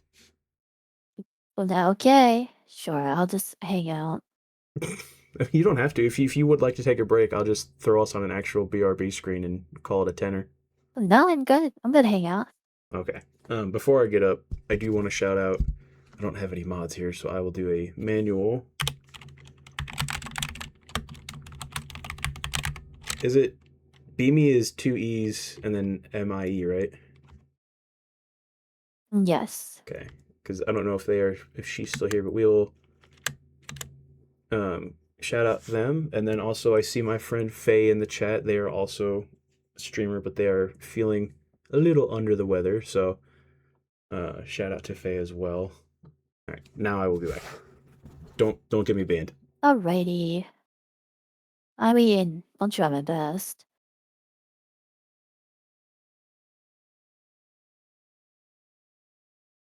Well, guys, now he's gone. I can read chat. Wow. What you guys got for me? Anything?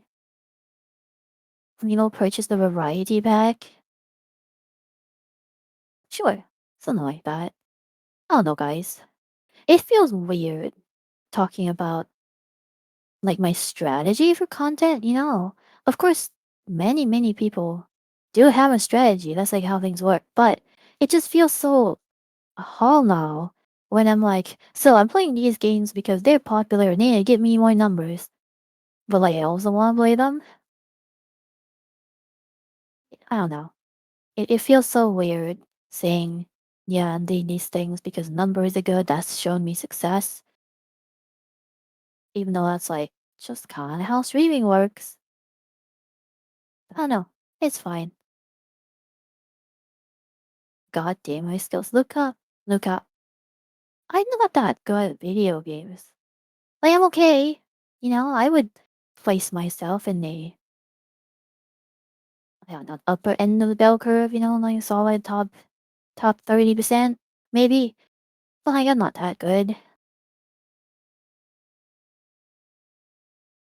Think anyone that watches you for more than 5 minutes knows that you're not in it for the numbers, you're just you. Yeah, I don't know. I've said words I don't know quite a lot, but it's both, right? I do things because I want to do them, but it also has to be steered a little bit by what actually works. Because if I only did what I wanted and say, I don't know, I just played a bunch of random indie games and occasionally do a gacha and then occasionally do a shooter whenever I feel like it doesn't work. You do need a little bit of consistency. Oh well, it's okay though. I do wonder if, in another reality, if I really just stayed an Overwatch streamer, what would have happened? Would there be an expiry date on that? Would I have just enjoyed success before the expiry date so it wouldn't matter? And by the time I pivot from Overwatch, it's okay? I don't know, because I know there's plenty of people who play Overwatch since the Overwatch 1 days and are still successful to this day because Overwatch has never died. So, is there ever an end? Maybe not. Like, let's say you're a League content creator, you make League stuff. I think a League is gonna last forever. Oh, next to forever, that you don't even need to care. Let's say you make World of Warcraft content. World of Warcraft's been relevant for 20 plus years, and I don't see it going away anytime soon. So maybe if you stick with these like long-standing games, it's fine. Bring back Overwatch. Yeah, we need Overwatch 1 back again. I don't know what's up with these weird new characters and pretty people. We need more Reinhardts and Roadhogs in the world.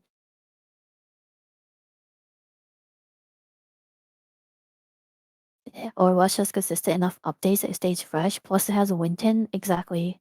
Plus, it has Winton.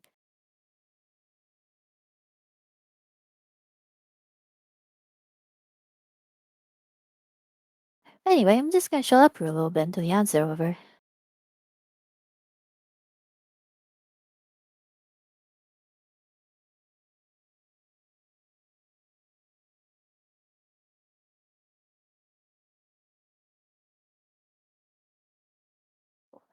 Everybody loves Winton. Who doesn't, you know?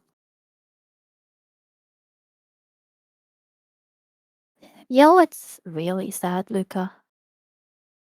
What's sad is that I actually want the Helldiver's armor now. Like, Reddit ads are either the most utterly, like, confounding things you've ever seen. Like, most of the time when I get Reddit ads, it's like AI BS, or like, wow, you can do a job by doing nothing. You can get paid for doing nothing. Go sign up now. And I don't care. But in other times, it's like, that's exactly what I'm looking for. That's exactly what I want. I want that armor. Dang it. And then other times it's like, oh, that's a humble bundle for the Yuri, the thing I've been looking at, the thing I already bought.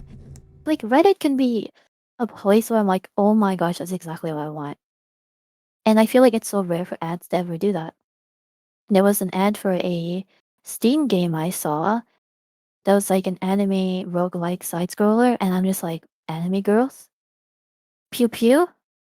Good fun action? I'm down. I want that. And then I looked at the Steam page and it's like, no release date. Wishlist now. Aw, come on. How disappointing. Oh, well, I am back. Welcome back. I grabbed a protein Pop Tart because I realized I haven't eaten anything either. Yeah, I'm gonna need to have lunch after this and then get into the movie watch along. Nice. Yes, I'm trying to. I looked at the time. I was like, oh, I kind of want to speed this up so you're not late. No, it's okay.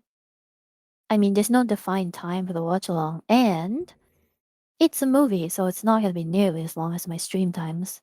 Oh, well, fair enough. Um, okay. I had a brain fart. Kind of covered that. Okay. We're down to the last two on this one, which I know you recently um released your new model, which I don't think is Yep. rebranding because you're not changing your name or anything. You're just changing the model, like or updating it. Yeah, it's not really a rebrand, no. Um, but do you see there ever being a need or a time where you would need to change like what your name is, your streamer name, or rebrand entirely? Just like for anyone or for me specifically? I mean, a little bit of both, because the next one kind of touches on like, what are your thoughts on people that Oh, ever do it? I see it. Well, for me, um, I would say, unless I just grow to dislike the name, which is entirely possible, I don't see myself ever rebranding. I don't really see a reason for it. I know a lot of people, when they have like a corporate thing and then they leave the corpo, they would have a new name and stuff like that. But I Mm-hmm. don't have any of that. And when it comes to getting canceled or drama, stuff like that, I don't think just changing your name is gonna change anything. People who wants to watch you will just watch you anyway, and I don't think you can surely get away from your past even if you do rebrand. So unless I just don't like the name I want to, just because, Mm-hmm. no, I don't think I would rebrand. So then, what do you think about like what is your? I don't want to like be like what's your personal opinion, but what is your like professional opinion on the people that end up doing it for like it's the example here of like controversy or drama where like oh there's an accusation of this and that person like completely like they get a new model, they change their name.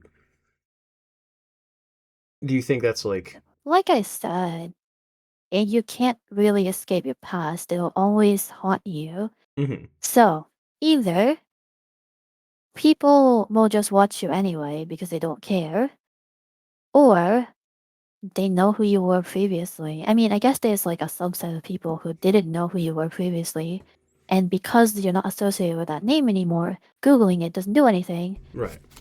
Maybe that's like an additional number of people you can get, but like I don't know. I feel like rebranding is not that effective because if the drama is big enough, you're not getting away from it. I mean, true, because with especially with the internet nowadays, it's literally people will find out. Like people will know. Yeah, pretty much. And if they want to do it, no problem. Go ahead. I really don't feel either way about it. Like, I find, or at least I believe, that it's not really effective, but it's also totally fine to do, really, if you want to do it. Fair enough. Because it's like you also mentioned like sometimes you may have to due to like if you were an indie streamer getting or becoming indie from like a corpo kind of group where you don't get to retain Yeah, your IP. exactly. Yeah, in that case, it's like required, so it's not really something to be commented on either, right? It's Yeah, just, yeah, they did that. Okay, just like a oh thing that happened. Moving on. pretty much. Oh, okay, Luca. I feel like, I Sorry, don't I know. just before Luca, they've been here the whole time. I just want to make sure that they get a proper see you later. Okay, see you later, Luca. Enjoy groceries. Don't melt. I'll see you later. But yeah, I guess the primary topic, at least I think the intent of this was when people get canceled, like, and they get rebranded. I don't know. I mean, yeah, that's I, kind of what I was thinking of, like, because you usually only see it in one of two cases. Like, one, just the person separating from an industry group where they don't get to retain their stuff, or drama. yeah, exactly. I actually could not find or think of anyone that like just did it on a whim. That was like, yeah, I just don't like it anymore. Oh no, I feel like I've seen at least a couple of people who are like, I really didn't like what I was representing myself as before, so I'm gonna change it. But I feel like it's rare that they do that for names. I do see a lot of people who like change up their models because they don't like their old one. Mm, But actually change your name? I don't know. It's like maybe I'm sure there's someone out there who are like, I don't really like my old name, but presumably you still want some kind of attachment to it unless something bad's happened. right. Okay. Yeah, I mean, So the only other example I could I'm think pretty of is neutral on like, it, I think, in the end. oh yeah, like the only other example I could think of, and you kind of mentioned it of like if you just want to change what you are representing, is people that like maybe they were leaning more and way more onto the lewd side of the streaming and are like not wanting to do that anymore, but they don't want to use the same stuff Yeah. because it'll just keep being brought Yeah. up. That's fair too. I think in the end, rebrands, it's just a thing you could do if you want. It may help, it may not. But yeah, it's a tool for no longer associating you with what you were before. But then it only works in like a positive direction most of the time because you have something heavy and negative associated with you. Changing your name's not going to do that much. The Fair internet enough. remembers.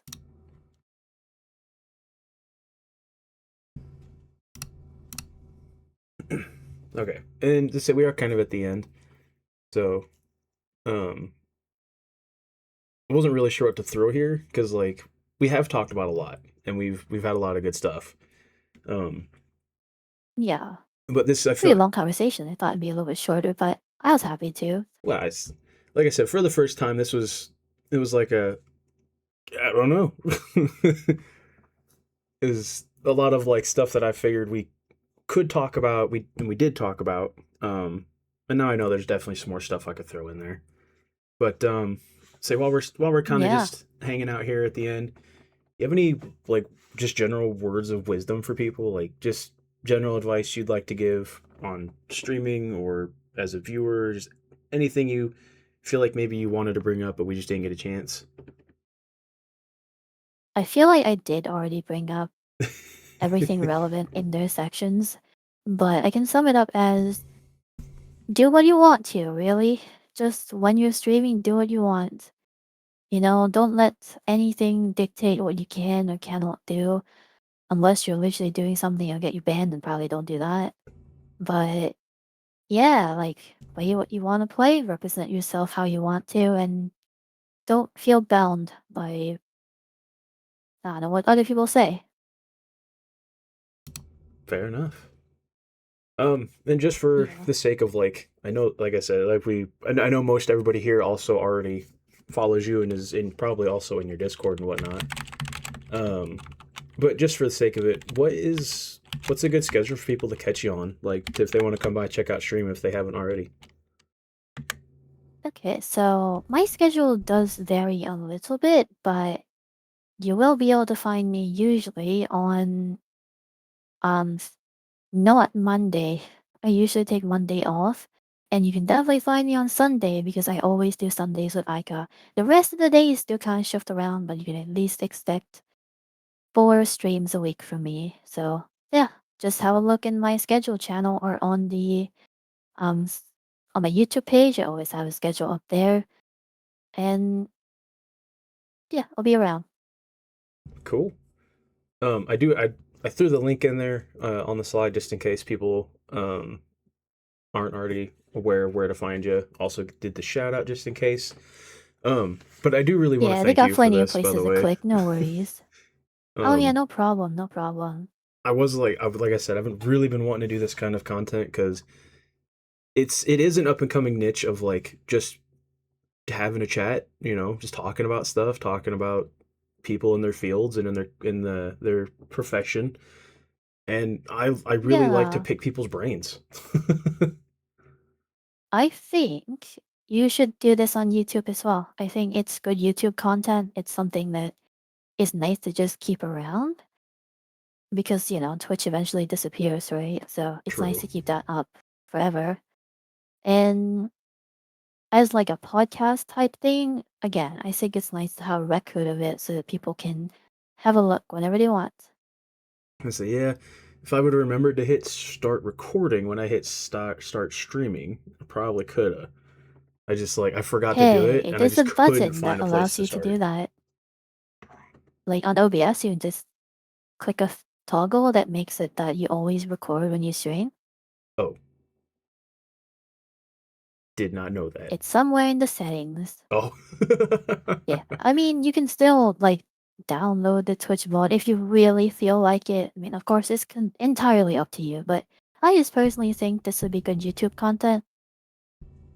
And as someone who does both platforms, I do recommend it. I think it's good to do both. Well, I appreciate it. Um, I do think at some point I would. I think I honestly want to be able to do this with with all the members of Abyss because, like, yeah, you guys all kind of probably have the same stuff to say about Abyss, but I feel like each of you is so unique that even if it's the same question, I'd get such unique answers that it'd be interesting. Yeah, absolutely. And I Uh, think it's a fun thing if they have the time for it, just yeah, having a chat. It's not really topics that you can get super deep into when you're trying to do other stuff, and just on a normal stream, you don't really get that deep into things like this. right. So it's a fun thing to do, I think. Yeah, so I figured it's like not a like I don't want to like encroach on an already set schedule, but like, hey, if you find a day where you maybe aren't sure what you want to do, come by and let me pick your brain and get some free content out of it. Yeah, free content, why not? Yeah, because it's like you said, I do plan to put this on YouTube eventually. Probably once I get some more of the kinks ironed out and figure out how to edit, like cut out the pauses for breaks and stuff like that. Yeah. Um, and it might also wait until I get some more overlays done. Um, because I don't know if they're still here, but I was looking at Odo's VGen about seeing what they offer to see if I could snag anything from them. Right. I mean, Odo makes some really good stuff, so Hey, that's a good choice. um, all right. I know normally I go for a little longer, but I don't really have much else to do after this. Like I don't want to transition from this into a game. It feels like a weird transition. I mean, I think 3 hours and 40 minutes is plenty fine for a regular podcast length. Maybe even a bit long for that. Especially But after that's working a okay. 13-hour I shift. had a good Whew. time.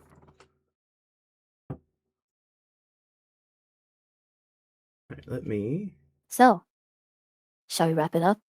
We shall. I'm also looking to see if anyone from Abyss is actively online to raid into, but I don't think they are yet. I think it's a little too early. No, not today. Maybe Aika would be if she wasn't, at a con right now. If she wasn't But IRLing it's it. too early for being Badgie for sure. I mean, usually I'd be on it this time, but I'm here instead, so So can't really raid into you. So, um, I'll tell you what. We'll do some closing. I'll do a little bit of closing remarks about, um, just going forward, and then we're right into my friend Boo. They are a Doulahan VTuber, which I thought alrighty. was kind of cool. Then how about I take my leave? Thank you for Oh, having me. I appreciate you coming It was a by. I pretty know this nice was a time. really I weird, like I, enjoyed just yapping. I know this was a weird. I was super worried about reaching out to you about it because I was like, this is such a niche thing that like either I you get to know, get what's happening or not. Like, I mean, there's nothing to lose, I'm glad that you took your chance. And I don't know, I don't really, how do I describe this? Like, I'm down with just about anything as long as it's not like a burden on me. mm, And my wish here, all I'm doing is just talking like normal, so I'm fine with that. well, hell yeah. All right, well, we will see you later, and I guess I'll see you next time you stream Yeah, because I'll be there. thanks for having me. I will see you next time then. Bye bye. Later, buddy. See you later.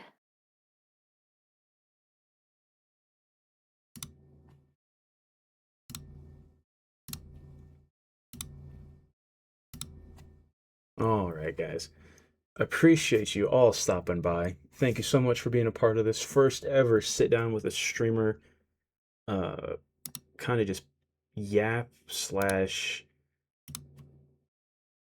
Not even sure what we're gonna call it. I'm still working on the title. We'll get there. But yeah, thank you guys for coming by. Pay attention to the schedule on the Twitter if you don't already follow me. I do post the schedule usually on Tuesdays. I stream Friday, Saturday, Sunday, doing gotchas, some Destiny 2 content, and now the Sit Down with a Streamer podcast. Have a fantastic rest of your night, your day, your morning, whatever it may be. We're going to raid out into my good friend, Booberry, who is a Doulahan VTuber. They're currently working on rigging up a model for a friend of mine named Zahn. Hopefully, I see you guys in there. Have a good one.